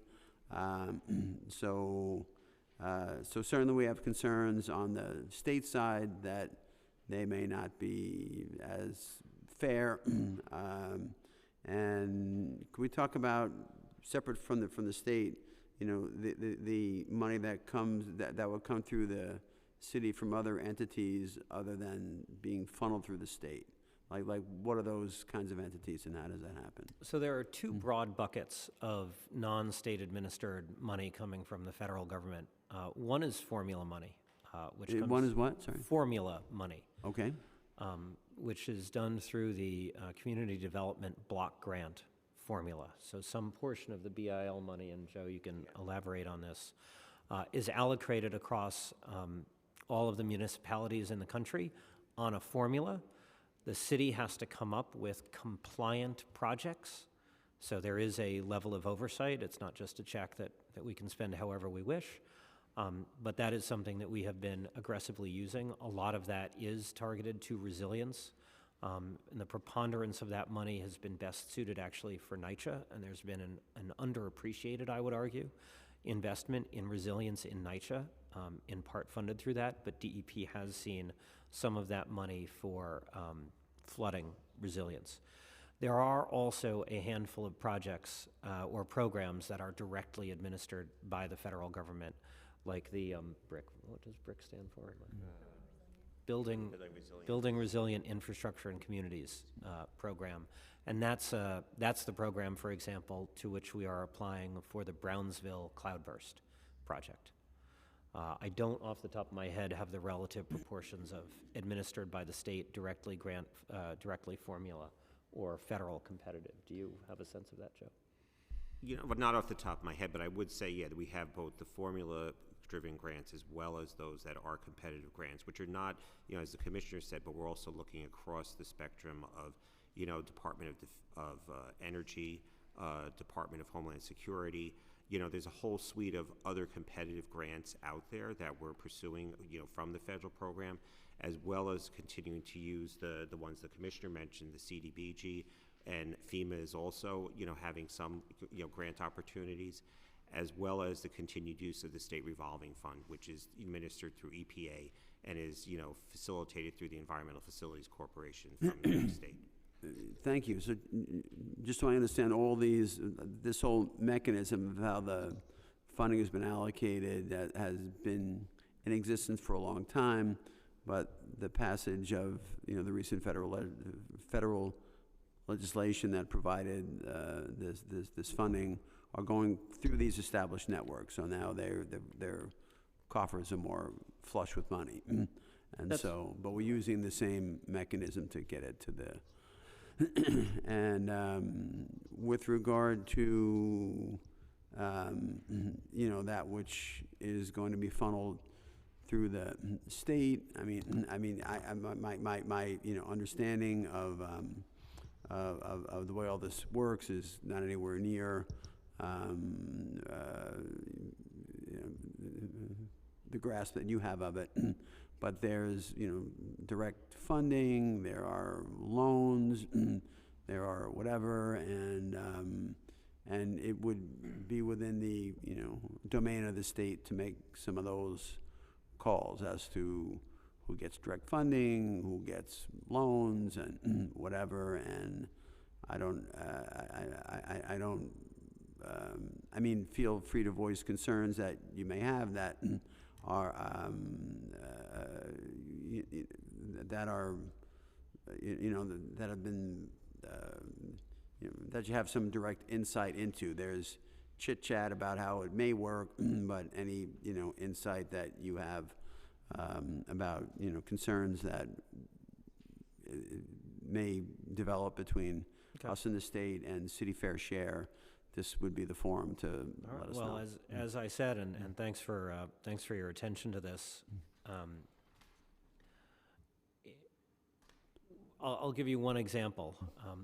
The first big tranche of money that the state is going to be delivering based on the bipartisan infrastructure law is around lead service line replacement. Now, of course, New York City has a lot of lead service lines. We do not consider them at all an immediate health hazard because DEP does a very good job of managing the pH and the chemical composition of the water to ensure that lead does not leach into people's drinking water. Nonetheless, we are eager to take advantage of the large amount of money in the bipartisan infrastructure law to replace lead service lines because we're very happy that the federal government is willing to pay for it. The State Environmental Facilities Corporation has been tasked by the state with distributing that money. They put out a notice of, sorry, what's it called? Notice of Funding Opportunity, NOFO, in the fall. And New York City, we at DEP applied for 50% of the money. Now, under the bipartisan infrastructure law, half of the money given to the states is for loans and half is given for grants. If EFC applies its definition of disadvantaged communities to this project, New York City will only be eligible for the loans, which means that it's very good that we will get a low interest rate, but it is still money that will have to go to the ratepayers to be repaid. If New York City gets its fair share, I would argue, we should get roughly half of the loans and roughly half of the grants. But that is a determination that EFC will make. So there's already been, guidance or a statement put forward by the Environmental Facilities Corporation that's how the federal-led money is going to work. And, Yeah. and they have the, just the authority to do this by fiat, or? It is through the legislation. I believe this one is under the oversight of EPA, not FEMA. And as long as the state operates within the guidance issued by the federal oversight agency, then yes, they have a reasonable amount of jurisdiction. So we are, in fact, I am about to send a letter to EFC expressing my concern over the potential that they might apply that rule to this pot of money, which I think is inconsistent with congressional intent. Because it's DEP's view that the interpretation of the Environmental Facilities Corporation is at odds with the spirit, if not the letter, of the federal guidance. That is what I believe, yes. You want any backup from the council on that? I will share the letter with you all, and yes, we're always happy to have backup from the Yeah, council. I mean, we're happy to bang that drum, and I'll Thank just make a point to the legislative, to Andrew from our finance staff to make sure we get that letter, and then we'll talk to the council leadership, and we'll do whatever we do with it. Maybe do a reso, maybe do a letter, maybe do, something. We welcome the opportunity to do that. And like we said, this is only so this is what we know about. There'll be other tranches of funding. That's right. So this is the kind of thing that would be wise to sort of, get at the outset and come to Agreed. an understanding about fair share. Exactly. And so, yep. Okay. We did that.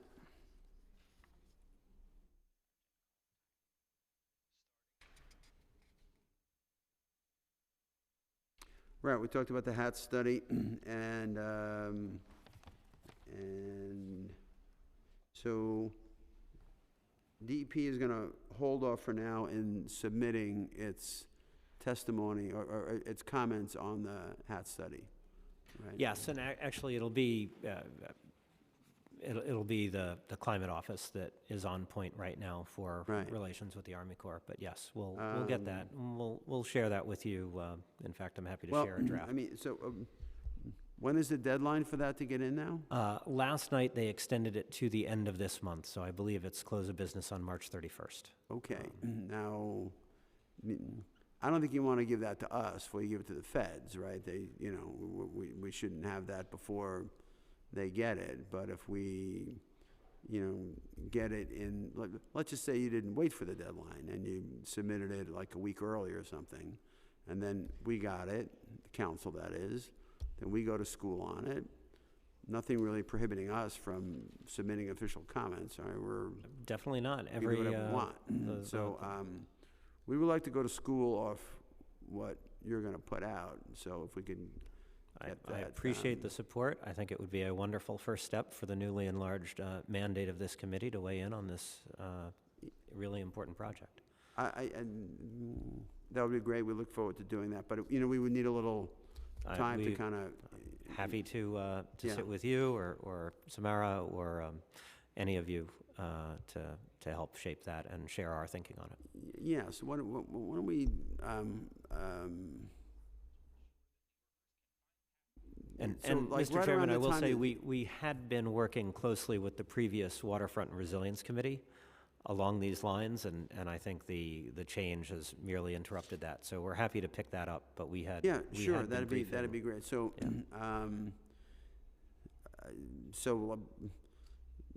so when it goes into the feds, then we'll arrange for like a briefing or something, and then. Well, we can get a briefing set up very soon. We'll do that.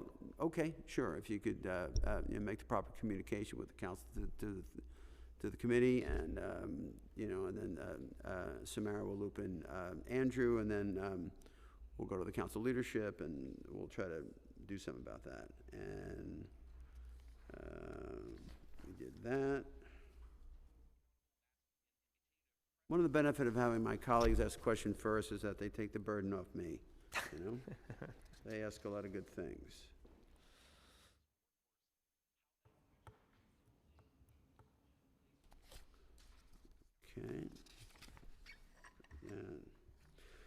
Okay. On page 6 of your testimony, middle of the page, talking about the water treatment plants, about the fugitive methane emissions. Can you give us some, sense of what the scope of the leakage is and the steps that are being taken to, I guess some of, just to, this doesn't necessarily mean there's some malfunction which is causing a leak. I think methane is a natural byproduct of the processes that go on at sewage treatment plants, whatever. That's right. And so it's really more that phenomenon than something's leaking. It's just, if you could just... I'm happy to explain on that score. So yes, you're 100% correct. We create methane intentionally because we use anaerobic digestion to digest the solids that are in sewage, which is organic material, of course. There's really no other way, there's no better way to deal with sewage. Right. So this is exactly the right way. It's the most environmentally efficient. And this is the standard across the country. This is and around the world, no question. And it is, of course, basically a natural process that we just use these treatment facilities to accelerate. The byproducts of that are methane and then a solid material called digestate or the biosolids. The biosolids can and should be beneficially reused. We are working on a multi-year plan to get to 100% beneficial reuse. We are also exploring whether there is a way to turn it into really good Class A material that could be used directly for compost or gardening. There are some utilities around the United States that actually have treatment plants where literally what is hauled out of the facility is safe to stick your hand into and put into your flower pot at home. That's something we do not have, but it is aspirational. So right now, because we have the, like the cake or whatever it is that has heavy metals, it has stuff in it or whatever, and it goes to some of the place that processes it, that further processes it into a cleaner substance, right? That's right. It's less about the heavy metals. It's actually more about the biological component and how long it's cooked and how much it mimics the natural process of composting. But then the other aspect of this is the methane that is emitted, which by design should be fully captured and either beneficially reused for cogen, which we have at a couple of our plants, or as we now have at Newtown Creek, to be re-injected into the grid. Unfortunately, of course, there's a lot of places for that to leak, and whether that's a big problematic leak because we've got a concrete digester that's 50 or 70 years old and it has a crack in it, or a relatively modest leak because there's a small pipe that just needs to be tightened or wrapped. All of those leaks add up. Over the course of 2022, we did a complete survey of methane leaks across all of our plants. We had people walking around with meters to test where there were concentrations of methane. Happily, we found none that led to an immediate safety risk, because of course methane is explosive. But we know that for greenhouse gas and for air pollution, this is a bad thing, and so we need to tighten it. So starting later this year, we will be undertaking a significant program to tighten all the easy things, where it is just about wrapping some pipes and doing that systematically. We identified about 1,000 tasks across our 14 treatment plants. Some of them will require much larger capital programs to address. Right, it's going to be more of a bricks and mortar kind of, In some cases, yes. Okay. And With regard to that,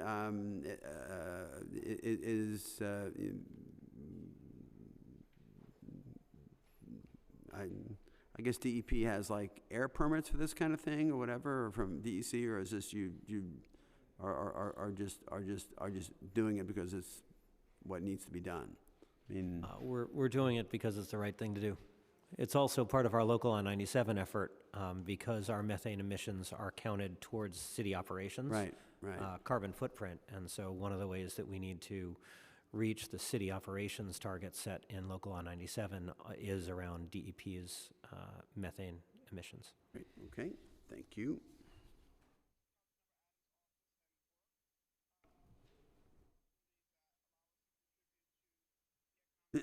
At the bottom of page 8, you talked about the ongoing effort to do the full build-out of storm sewers for Southeast Queens. And, you know, I've been, you know, banging this drum a while as to, you know, when the full build-out is actually, you know, going to be completed. And so that question is still, you know, out there. I'm not going to press you for it now, but I'm just wondering what percentage of the area in Southeast Queens, you know, right now is still has no, you know, storm sewer infrastructure. I don't know that off the top of my head. Yeah. So the work that we've been doing so far in Southeast Queens is really to invest in the storm spines. So those are the really large pieces of infrastructure that are at the tail end of the system. So the sewer system is built like a tree trunk. So we build the biggest trunk part first. That allows us to then very quickly move upstream and pull all of the stormwater from the neighborhoods into these spines that then run out to the outfalls. So I'm pleased to inform you that we have already committed $500 million worth of storm sewer work in Southeast Queens, which is either currently in construction or already completed. That's 18 projects completed in Southeast Queens. And we're continuing over time to sewer the area. So I don't have an exact percentage of how much is left to be sewered, but we are kind of working our way up the system. So the dollars invested is not a perfect alignment to the percentage of the community boards that need sewers still. Thank you. Yeah, I just think it's important to sort of, you know, quantify the you know, what needs to be done, and that kind of backs you into how long is it going to take to do it. And, I was in Southeast Queens recently for some event, and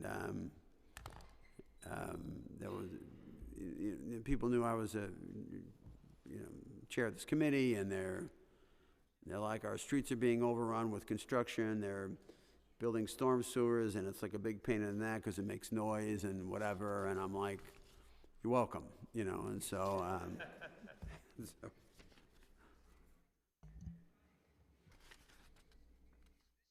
but it was nice to hear that a lot of people, well, they're coming in, they have big vehicles and they're digging, and I'm like, yeah, exactly.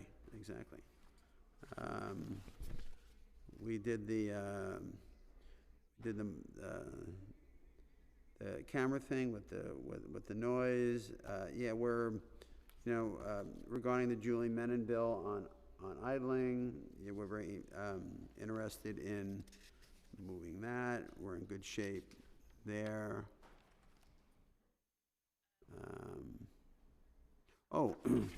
With regard to, we're also going to do the Joe and Ariola derelict watercraft bill or whatever. I mean, you know, I know you deal a lot in coastal waters, and there's, you know, derelict watercraft or whatever. So we're doing that bill.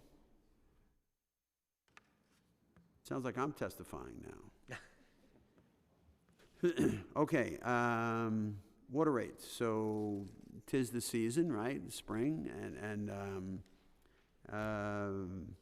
the Adams administration, like in many years in the de Blasio administration, you know, graciously passed on the opportunity to receive a rental payment from the water board. I know you don't speak for the mayor or the highest reaches of the administration, although you're pretty high up there. Do you know of any indication from the administration that they have any interest in seeking a partial or full rental payment when it comes to the water rates? I don't know if this jams you up, but I mean, it's a... Mr. Chairman, right now, we have had no indication that there will be a rental payment this year, but thus far, nothing. Okay, so,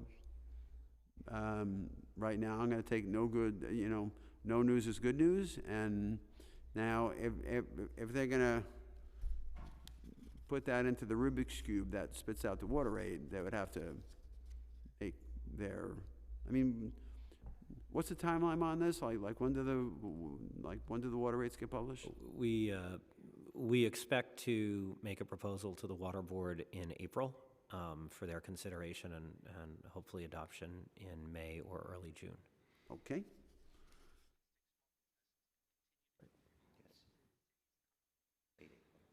Oh, and regarding all the steps that DEP is making to recoup, late payments and, of course, the pandemic and everything else, no one has money and everybody wants to, everybody wants to be a nice guy. And there's the program that you had articulated here that people are availing themselves of,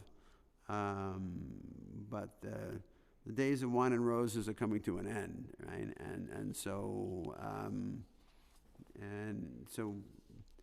I guess if I put my parochial, council member hat on, I mean, some kind of communication I could make to my constituents, even though they get information from DEP or whatever, would be to indicate that if they want to enter into the program that's currently on the table, they should endeavor to do so within a certain amount of time because the landscape is going to change. And so, when is it going to change? When are we doing that? The amnesty ends... No. When are you doing that? Sorry. I'm only a partner in the good stuff. I'm not a partner in this stuff. The amnesty closes on April 30th, and so, yeah, so we will... So up until then, there's, you owe us a bunch of money. We'll work with you on the interest. We just want the principal. We gotta, and so if I could give DP a little, I mean, I should already know this. Maybe my staff already does, but I'm thinking of making some kind of strategic, communication, beneficial communication to my constituents that maybe, in arrears that they have until X to use the amnesty program. Afterwards, it's back to business as usual. And so, where would I get that? Who would serve that up to me? Well, I'd be very happy. Our Deputy Commissioner for Public Affairs, Beth DeFalco, is here. She's partner in this, and our Deputy Commissioner for Customer Service, right. Jeff Yeah, Lynch. I got you. You gave me your card. Yeah, you're Yes. right. Yeah. And so we are, in fact, in the process of going to community boards and working with electeds across the city to help them. And Yeah, that would be. I think your staff and probably again, has a starter deck, but we're happy to give you anything that is helpful, because yes, it would be wonderful to have council members help spread the word on this. Right. We are doing at DEP, we are doing direct mail to everybody who is in arrears for the largest buildings. So you're taking affirmative outreach saying. Yeah, we are this not is- just relying on word spreading. We are directly contacting eligible account holders. We are doing phone calls to the largest buildings that are delinquent where we have contact information. So we are being really aggressive as much as we can. Inevitably, though, it does require somebody to be willing to pick up the phone, and so you need multiple kind of reminders, Right. to get that. And by the way, I will say that we've expanded the hours of our call center so that there are evening hours and Saturday hours now, which had not been the case, and we've done that because Right. we are seeing an increase in phone calls as a result of the amnesty. Okay. And the name of your new intergovern's Del Frank, what was it? What's it? Beth DeFalco. Beth. Beth. Yeah. So just see me before you leave, Beth, and then I'll give that to my staff, and we can make the proper connection and get that little package that we could get out to people. Okay. That's your statement. Let's see my questions here. Okay. Oh, yes, okay. Thank you, Andrew. Okay. Going to read this verbatim. No embellishment.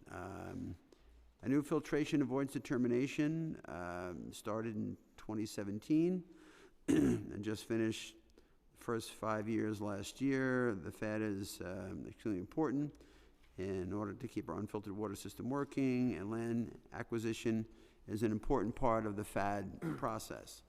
And so the question would be, does DEP have details on the land acquisition program during the first 5 years of the FAD? And I remember telling, in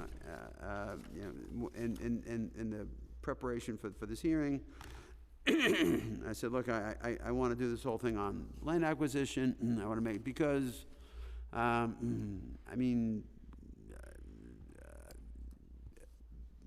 buying land is a lot of money, and the state government, because like the FAD police or the state health department, the people upstate New York have their own ideas about city, buying land or whatever.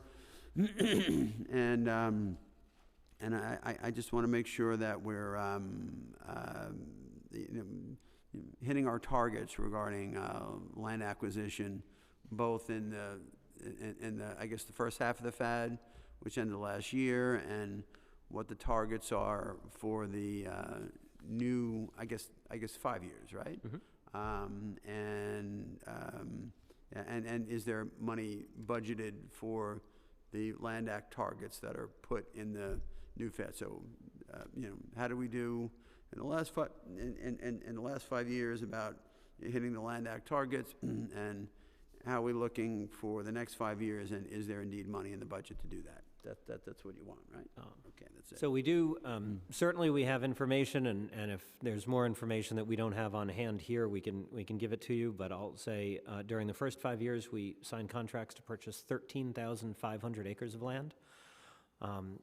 Right now, DEP owns roughly a third of all of the land in the watershed, Right. which is massive. But in terms of the, and I don't look at the FAD, I don't know how it works, and I don't know that when the FAD is put together, it gives an actual acreage target, or is it more like you have to make so many, so much in the form of outreach to people to do willing buyer, willing seller?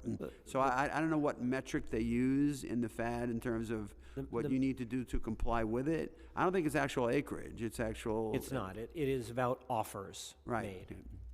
And we are certainly in compliance with the FAD. Looking forward, the one thing I will say is that now that we own already such a large percentage of all of the available land, we have actively changed the market for land in the watershed, right? We've constricted the potential supply dramatically.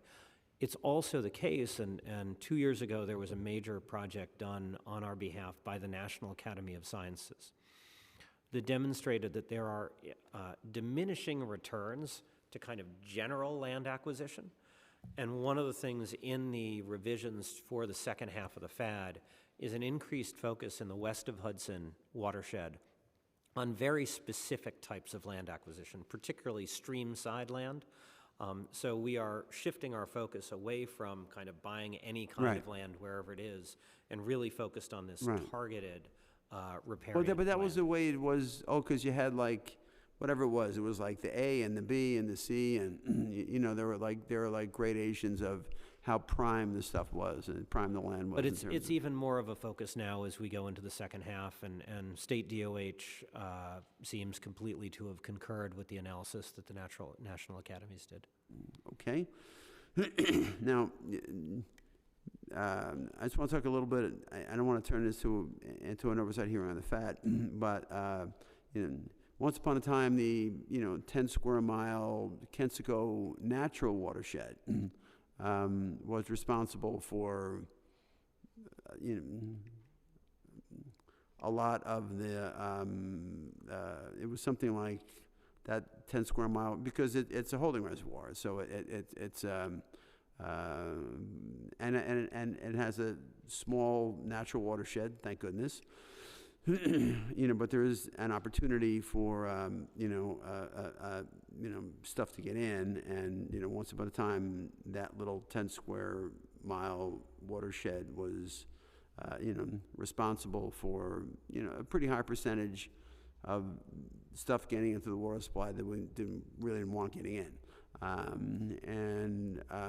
There's only so much land you can buy in that highly developed area, and there are other, methodologies, presumably, that DEP can use to divert water from that natural 10 square mile watershed from getting into Kensico. And so just to sort of make this a budget question, it just,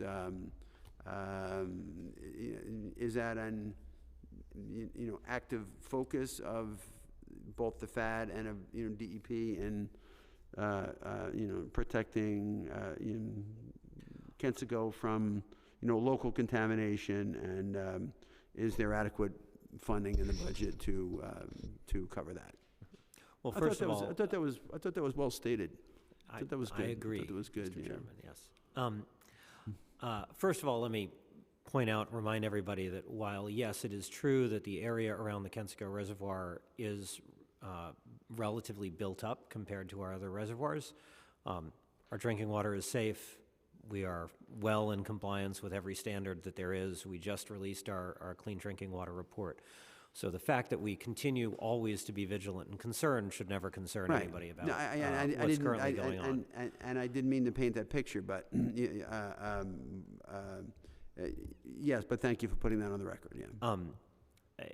So yes, it is true that in this second half of the FAD, the one place where we are still eagerly trying to buy as much land as possible is on the east of Hudson, and particularly around Kensico.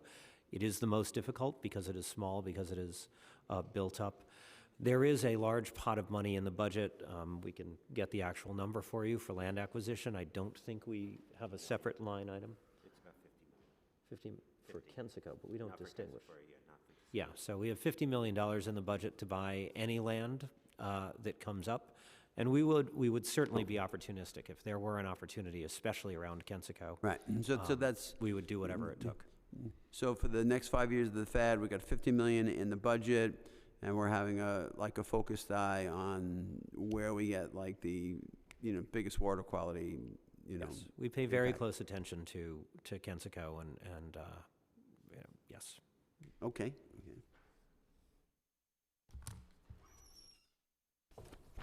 What else you got here? Oh, fine. Oh, my God, yep, okay. And so, yeah, there's a 1 p.m. Hearing scheduled for this room. No, it just.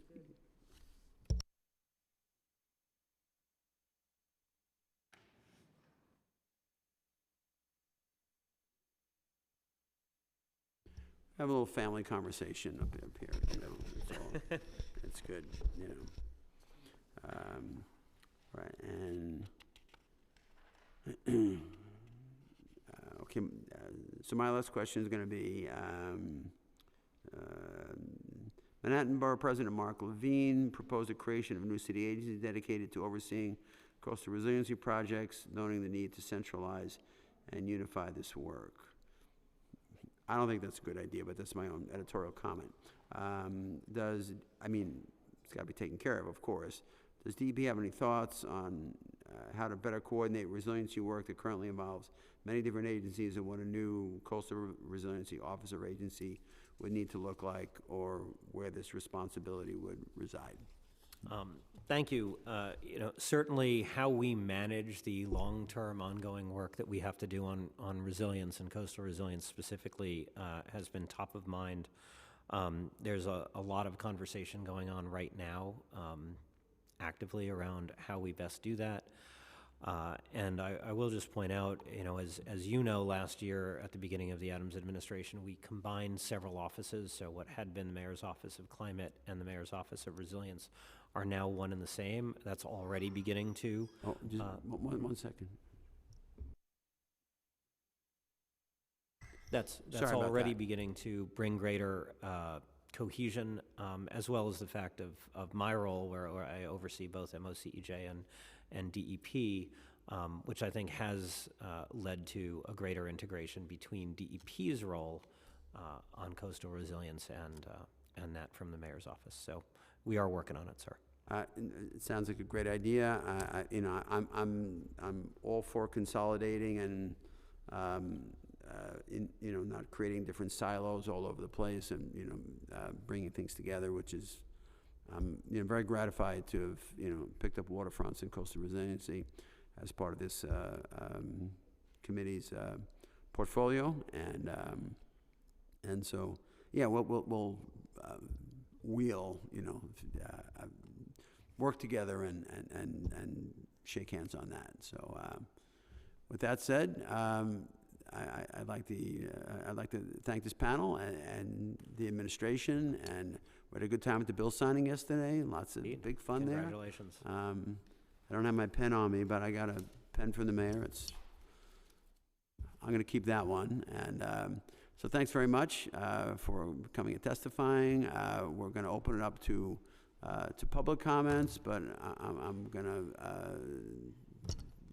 just have a word, and then I have to just take a 2-minute recess during which the committee will prepare the people who are testifying. I guess we have people here in public, be in person, and then we got. But yeah, don't read them yet. So we got people online. We got people. Okay, fine. All right. Excellent. Thank you.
And so I'll let people. Just open. We're going to take a 2-minute recess, and then we're going to start up again.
We are back.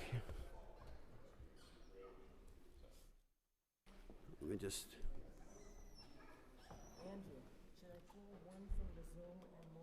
No. We'll do the in-person first. Yeah, do the in-person first. Okay, you gotta use a mic.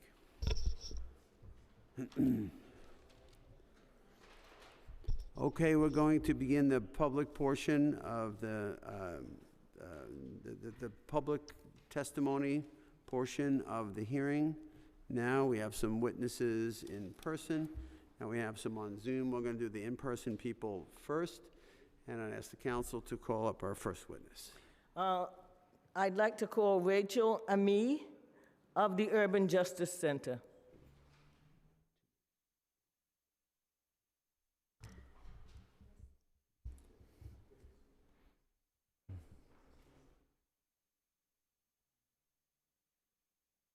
This one is fine.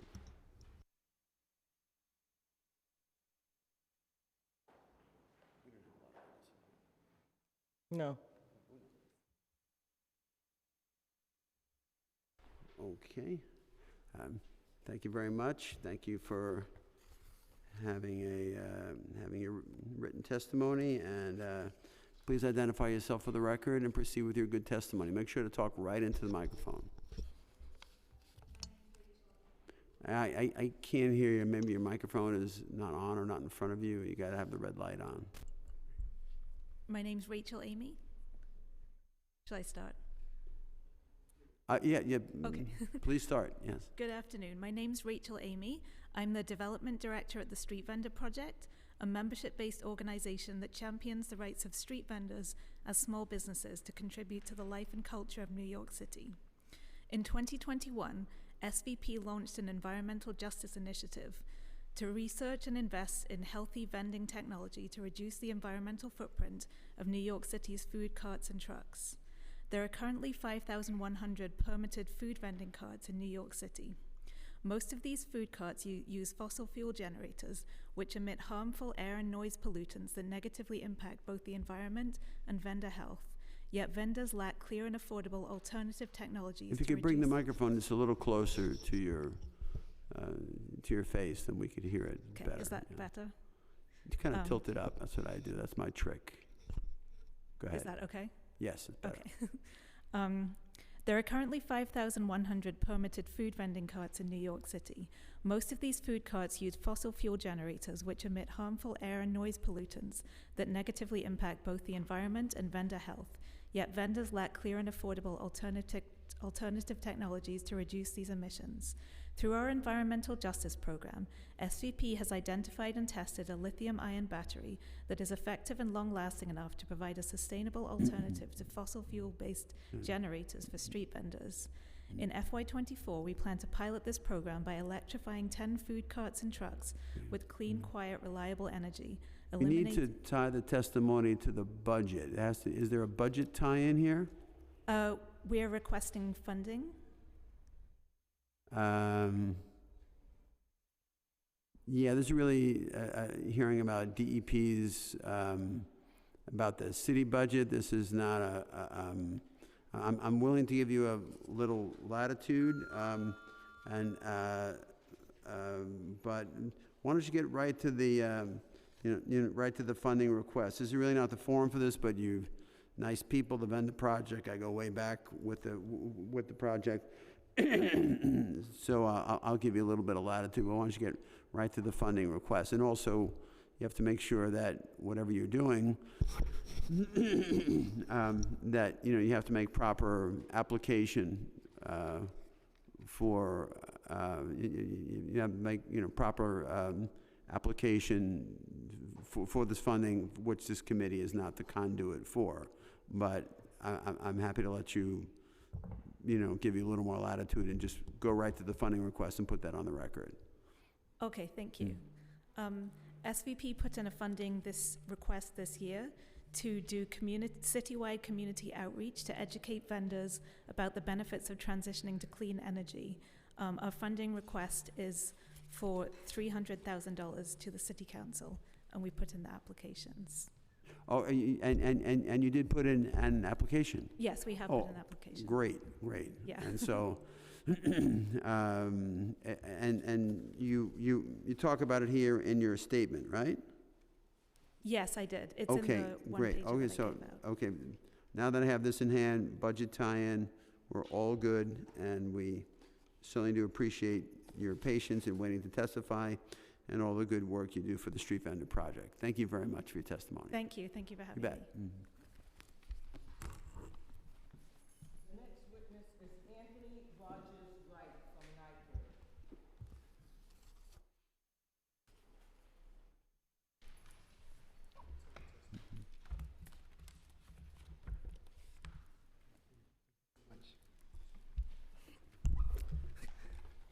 Good afternoon. Thank you, Mr. Wright.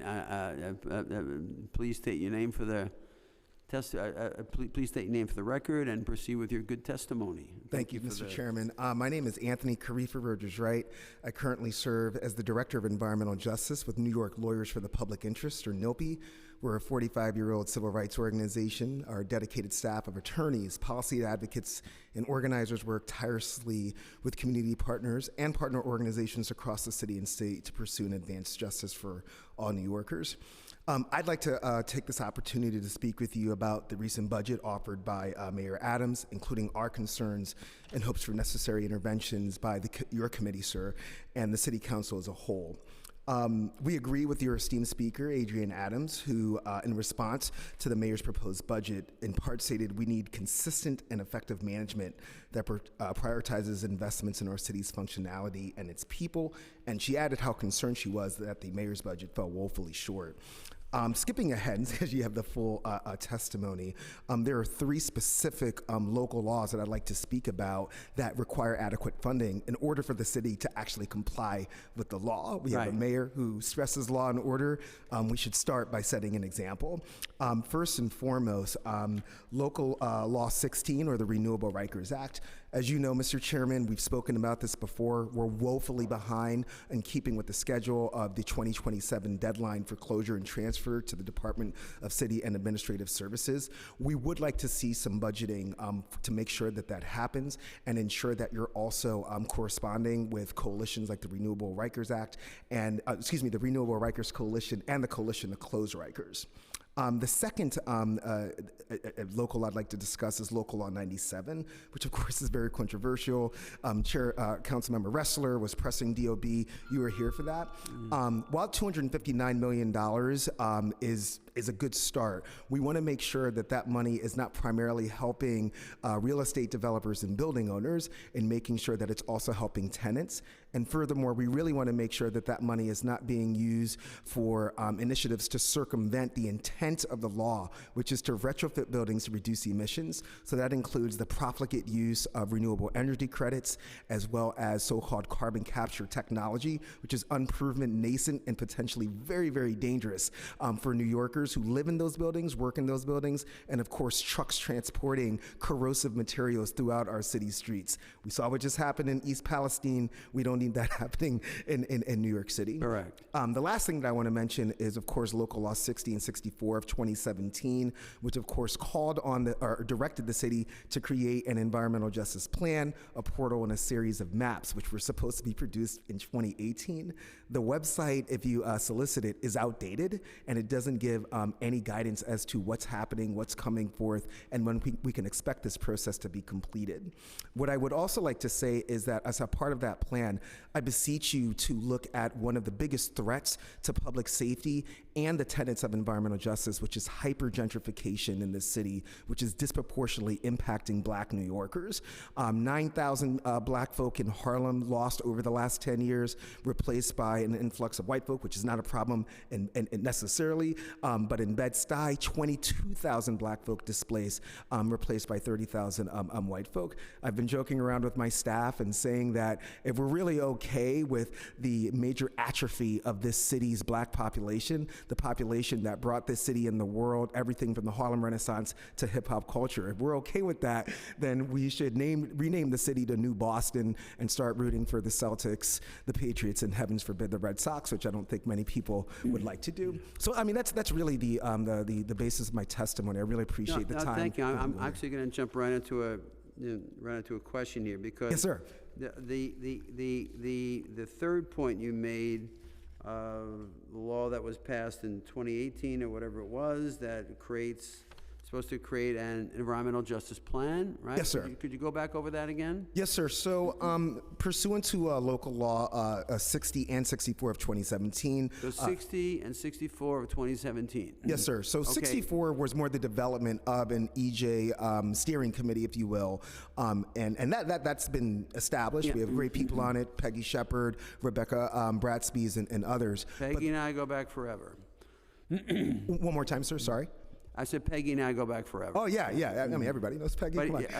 But here's what I'd like to do. I'd like you to, right after your testimony, Samara, we'll have Andrew. If you could just have a little sidebar with Andrew, and because what we want to do, Andrew, is because now the council has a legislative integrity unit. Yes, and sir. so I can make out of the council after being away for 7 years, and we're passing laws that I already passed, and it's just like, well, why don't we just enforce the ones we already did? Yes, sir. And so now we have a legislative integrity unit, and this is why we have this new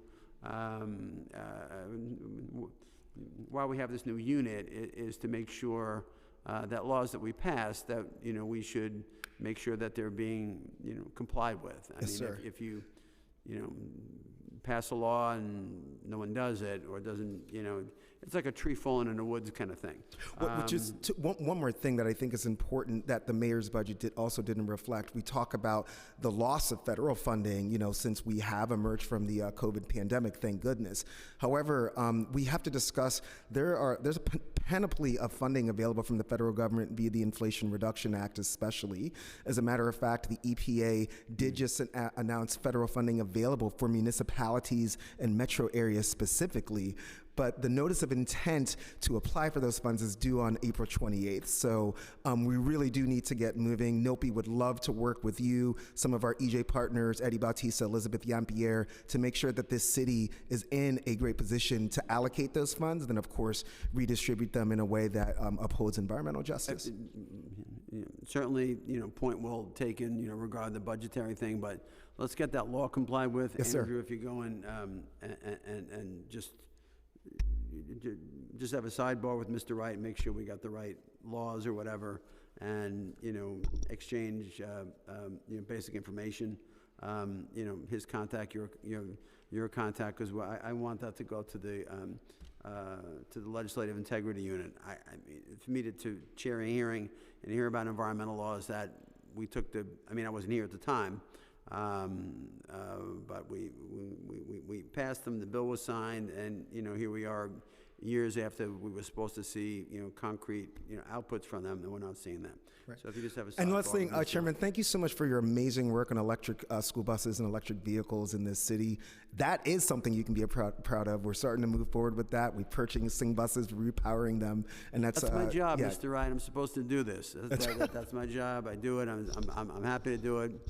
I'm not a volunteer, and so this is my life's work, and 40 years going, I'm still sitting here. Thank you, And Mr. Chairman. Thank you so much. Mr. Wright, and my best wishes to everyone at the New York Lawyers. Thank you, sir. Okay. And just go talk to him. The next witness is Yeah, he's waiting. Shiv Soin. Yeah. Shiv Soin from Triage.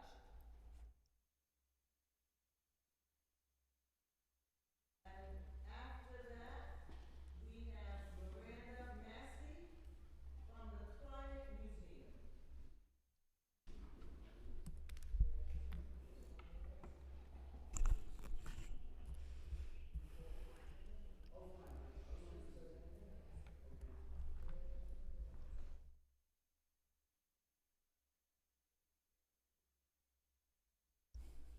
Okay.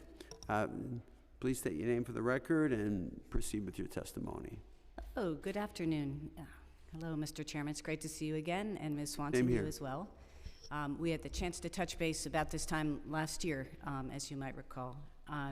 Speaking of New York Lawyers for the Public Interest, we previously worked together on the campaign to rid New York City public schools of PCBs when I was back at that excellent organization. I've since developed a plan to launch America's first climate-dedicated museum.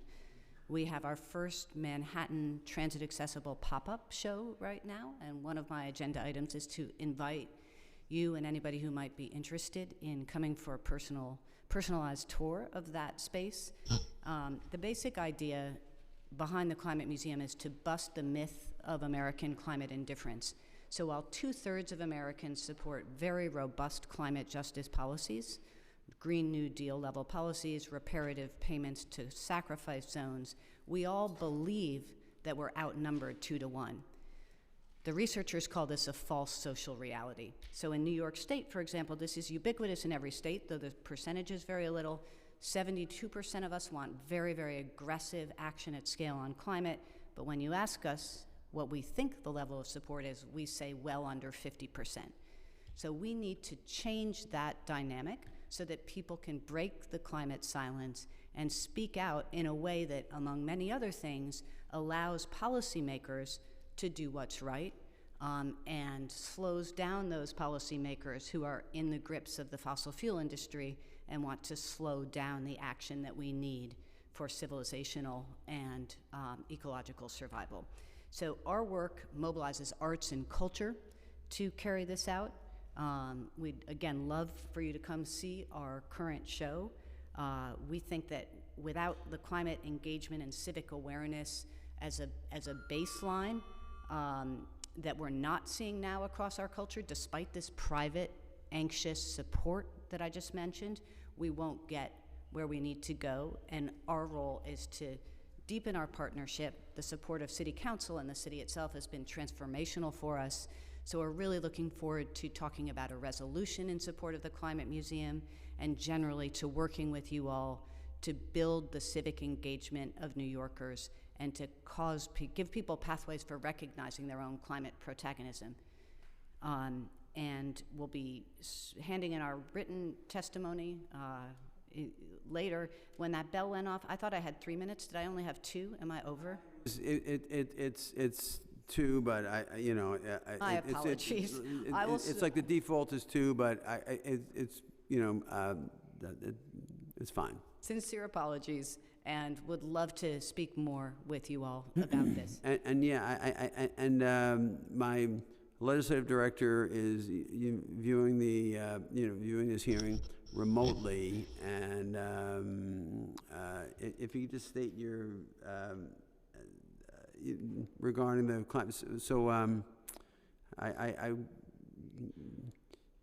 if you can send my office an email, I'm not hard to find. It's jgennaro@gmail. jgennaro@council, whatever it is. And I don't have any of my business cards with me, but it's jgennaro@council.nyc.gov. Fantastic. We will do that, and we really look forward to working with you on Yeah, this. that would be great. Thank you for your good testimony and your advocacy for the museum and the impact that'll have, and everything you did back on PCBs back in the day. Yeah, that was We great just did work a bill. we did together. We just did a bill this week, which was signed yesterday. That's going to phase out number 4 fuel in schools, So which important. is 25% of the schools still use number 4. They had until 2030 to get off that fuel, and we just changed it to 2025. And so it's Outstanding. It's kind Thank of you. It was kind of a big deal. Thank And you. That's so huge. that It's is- absolutely huge. That is a big deal. So New York City leadership, which can be provided with respect to the museum too, but the City Council has provided so much leadership on environmental justice and environmental legislation. So on behalf of all of my fellow residents of New York City, a huge thanks for all that hard work. thank you. Thank you. Thank you. It's not needed, but I appreciate it. You bet. Okay. Well, and we'll be in touch. Thank you. Yes, please send that email to my office, and send that to the attention of Matt. He does my schedule. Attention Matt, M-A-T-T. Will do. You'll see that later today. Thank you. You bet. Thanks a lot. Take care. Take care. Great to see you again. Same here. The next witness is Pete Sikora.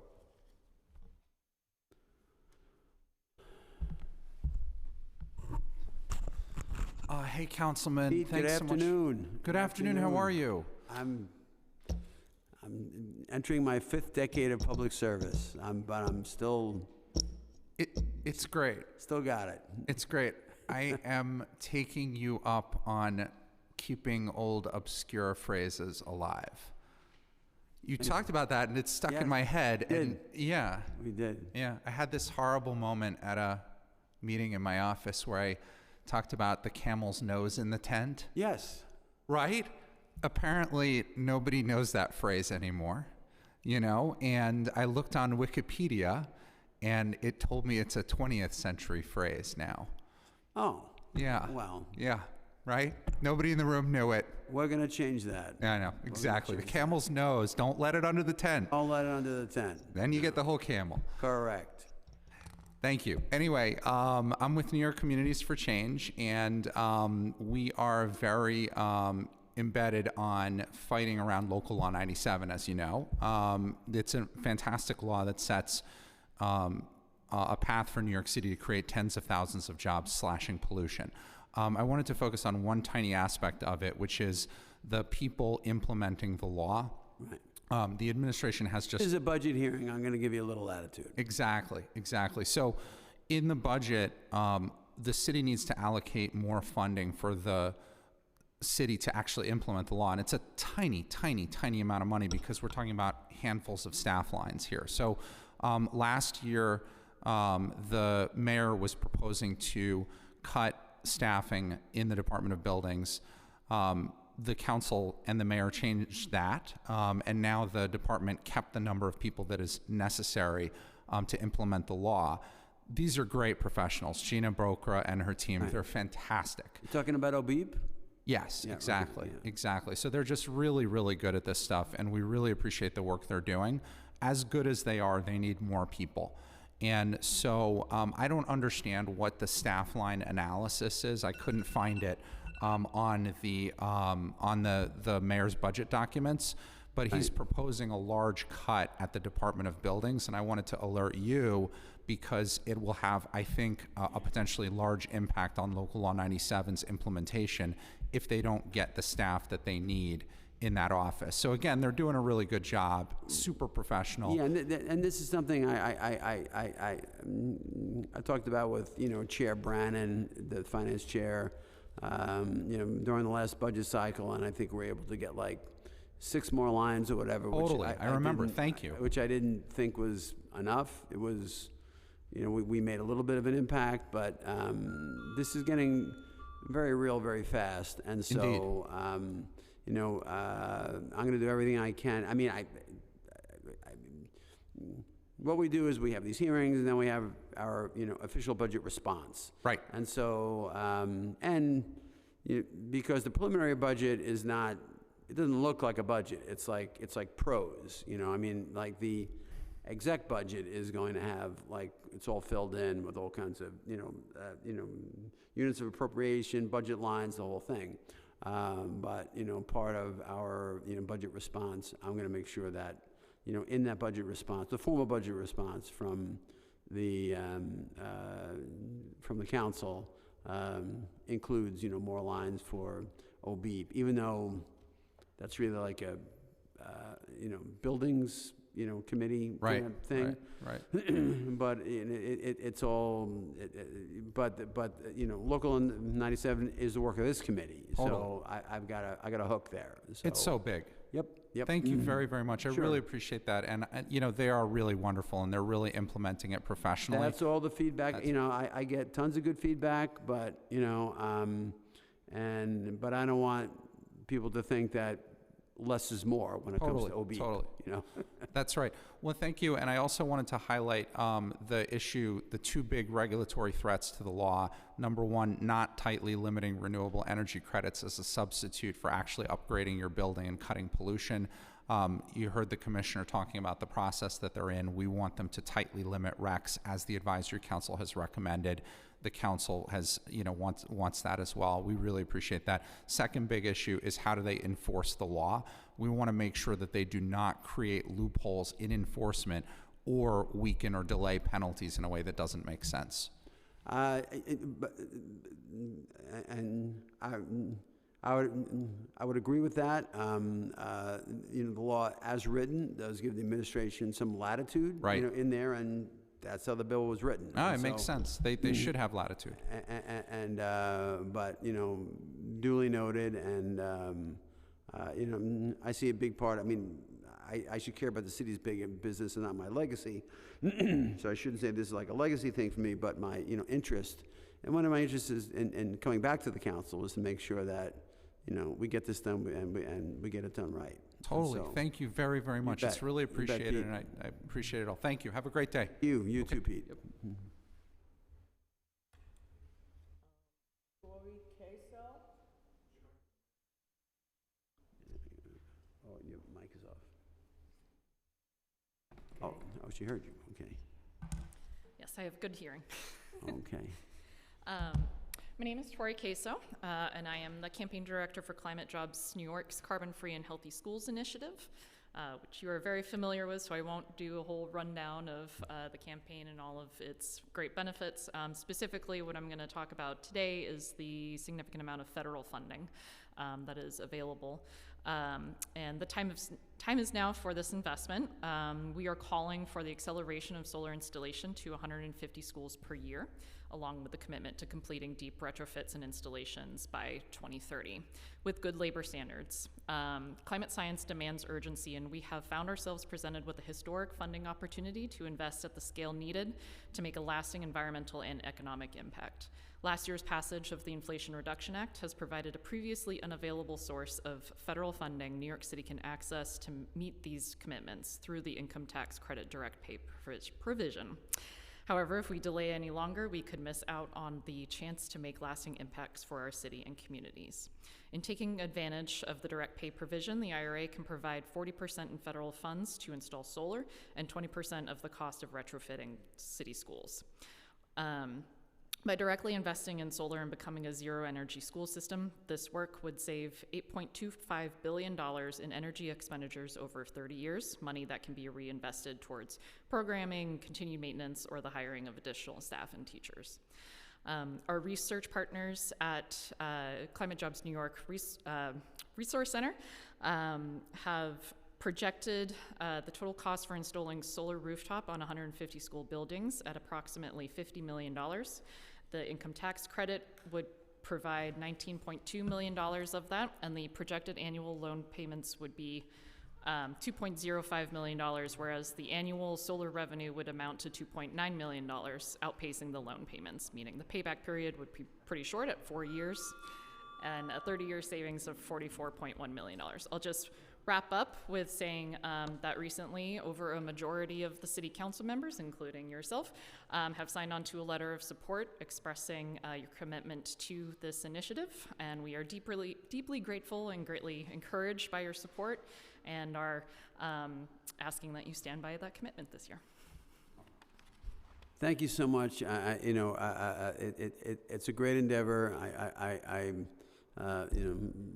love working with your organization, and there's just like so much to do, that it's kind of an exciting time to be able to be part of that. And so, and the tie-in with the union movement is just, it's a perfect synergy of progressive forces coming together to make schools clean and healthy.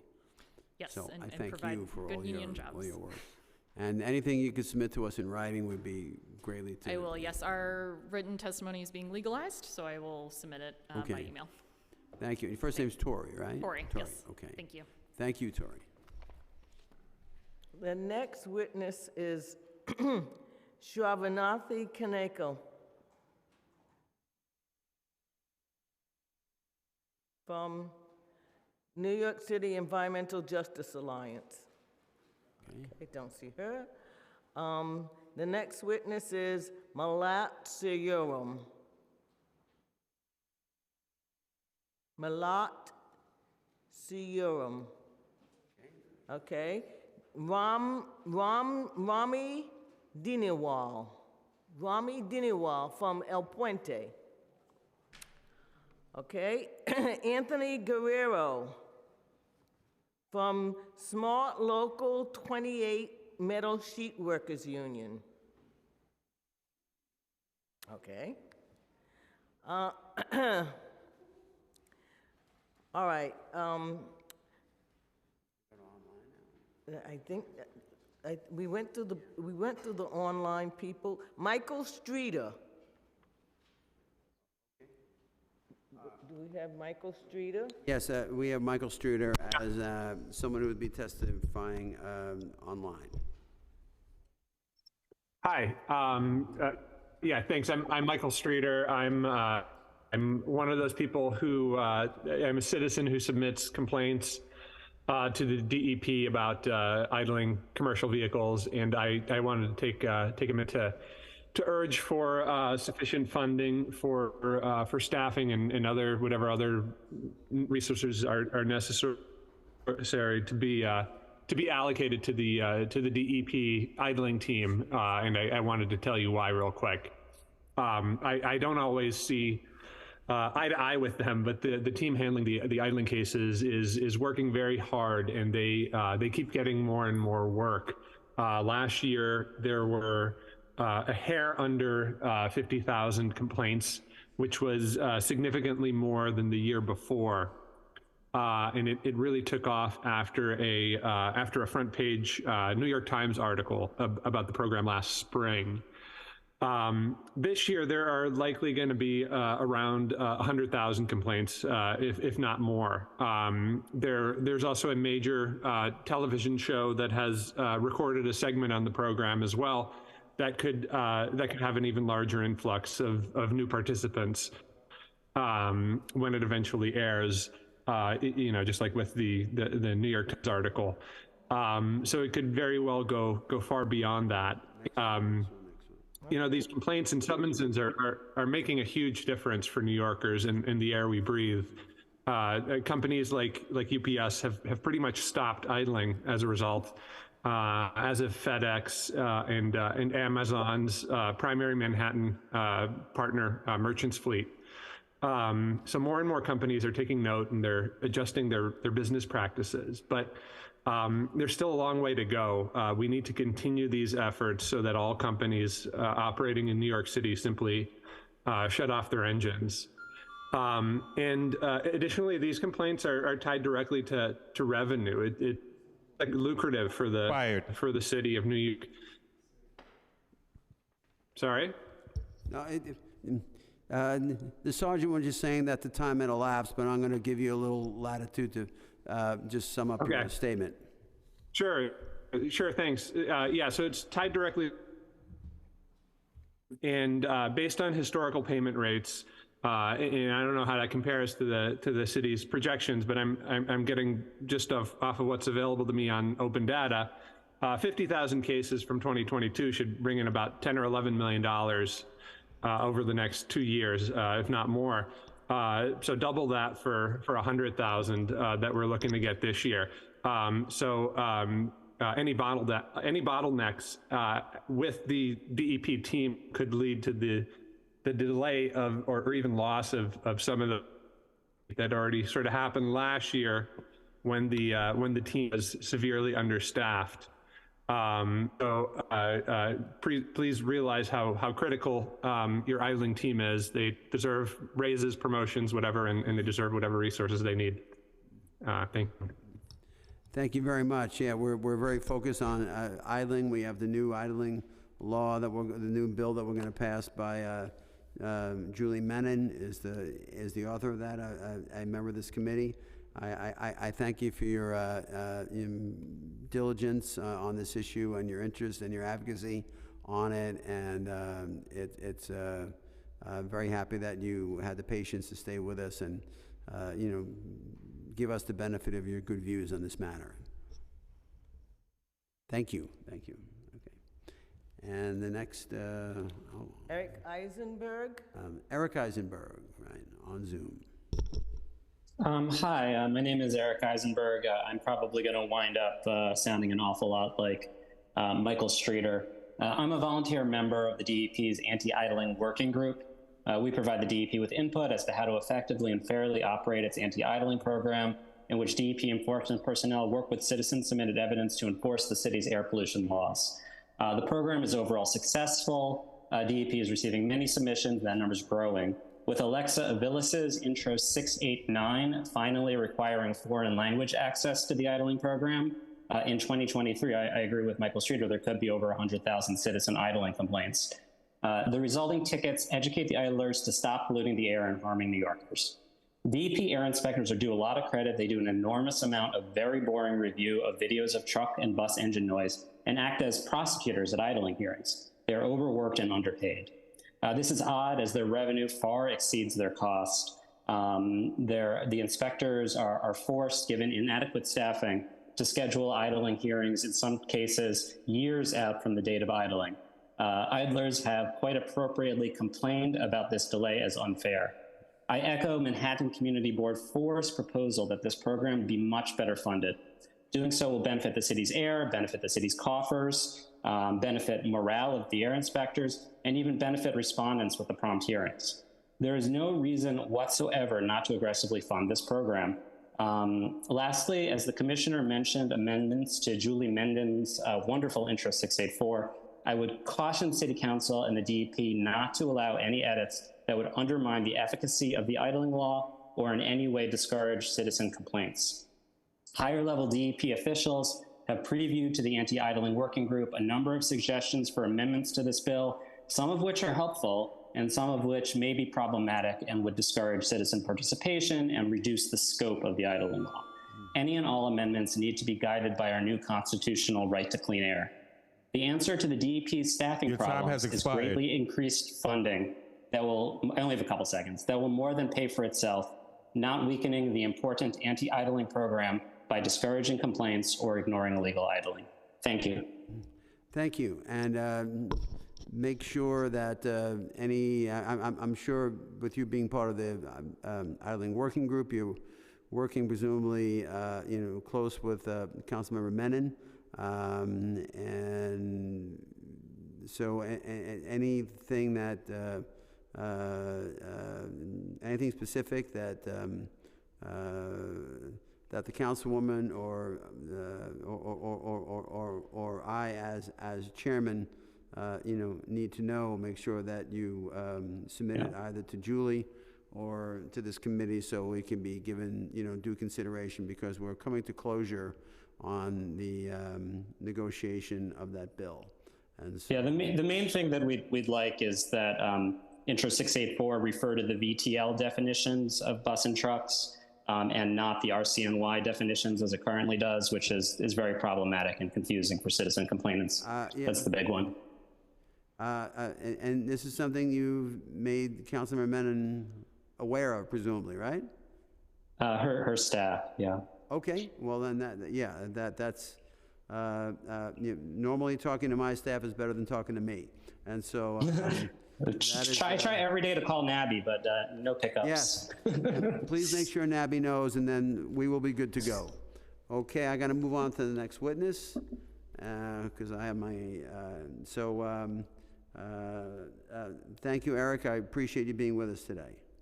Sharice Palomino. Yeah. Good afternoon. My name is Sharice Palomino, and I am the Director of Advocacy and Programs at New Yorkers for Parks. We are a founding member of the Playfair Coalition, which includes over 400 organizations from across the city. Thank you to the committee for the opportunity to speak about our city's need to invest in parks as climate infrastructure. It is imperative that the Environmental Protection Committee champion 1% for parks. This climate crisis has highlighted the critical needs of our park system, including adequate funding for park staffing to do resiliency work and to address inequities in access, infrastructure, and general maintenance. The city's decades-long divestment in parks continues to exacerbate these inequities in our park system. The City Council can fix this by making the 1% investment of the city budget into parks. New York City's urban trees and natural areas play an important role in climate change mitigation. Trees help reduce air and water pollution. and cooling costs by acting as energy savers. The Parks Department plays a critical role in managing the urban forests and natural areas, but needs more resources to do so. As climate change intensifies flooding and increases heat, the City Council has an extraordinary opportunity to mitigate the increasing dangers of climate change by investing in our park system. More intense weather events causes more flooding and increase in falling trees. Climate change makes the city's response to harsh weather events and operational costs more expensive, and our Parks Department needs additional funding, staffing, and resources to meet this growing demand. Adding more trees and improving and maintaining natural areas and wetlands helps New York City's natural areas that are storing and sequestering carbon. We are overdue for a transformative investment in our park system.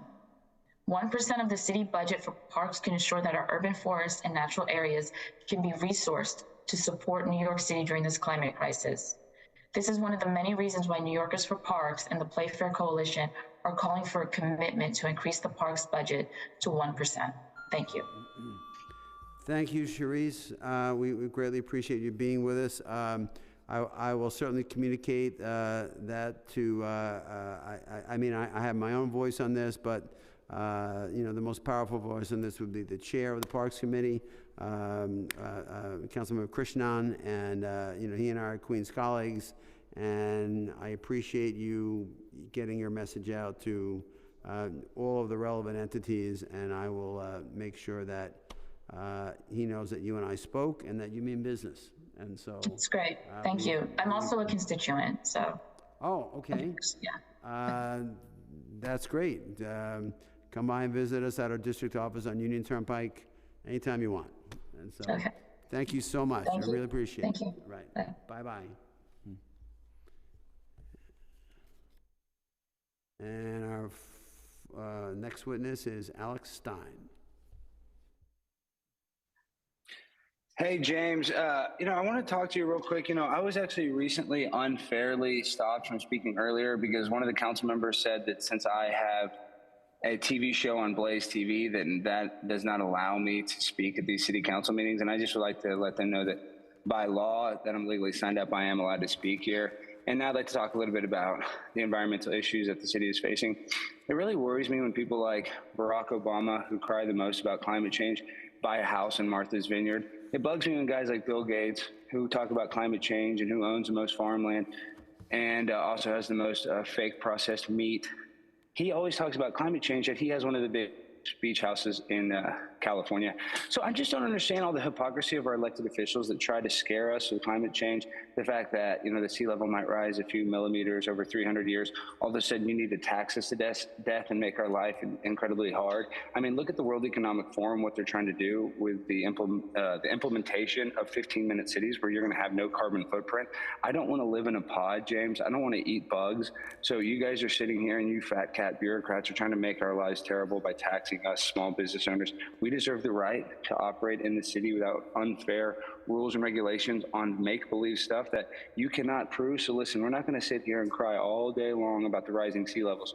When I believe Al Gore said this about 25 years ago, that all the polar ice caps are going to melt. Guess what? None of them did. So y'all are full of crap. Y'all are full of doo-doo. So why are we supposed to trust you when all you guys do is misallocate all of our funds? So we have very little empathy for you politicians that want to scare us into submission through climate change. I'm done with it. We should all be done with it. And if you want to find more information about this, you can watch my show. But just because I have a show on Blaze Media, a company that was started by Glenn Beck, you know, one of the legendary broadcasters of all time, Hall of Fame radio guy, you should respect it, and I should have my time. And that's why I respect you, James, for giving me the platform to come here and speak to you, because I do think that there are issues that are facing citizens of New York. Your time has expired. Thank you for your testimony. This hearing is adjourned.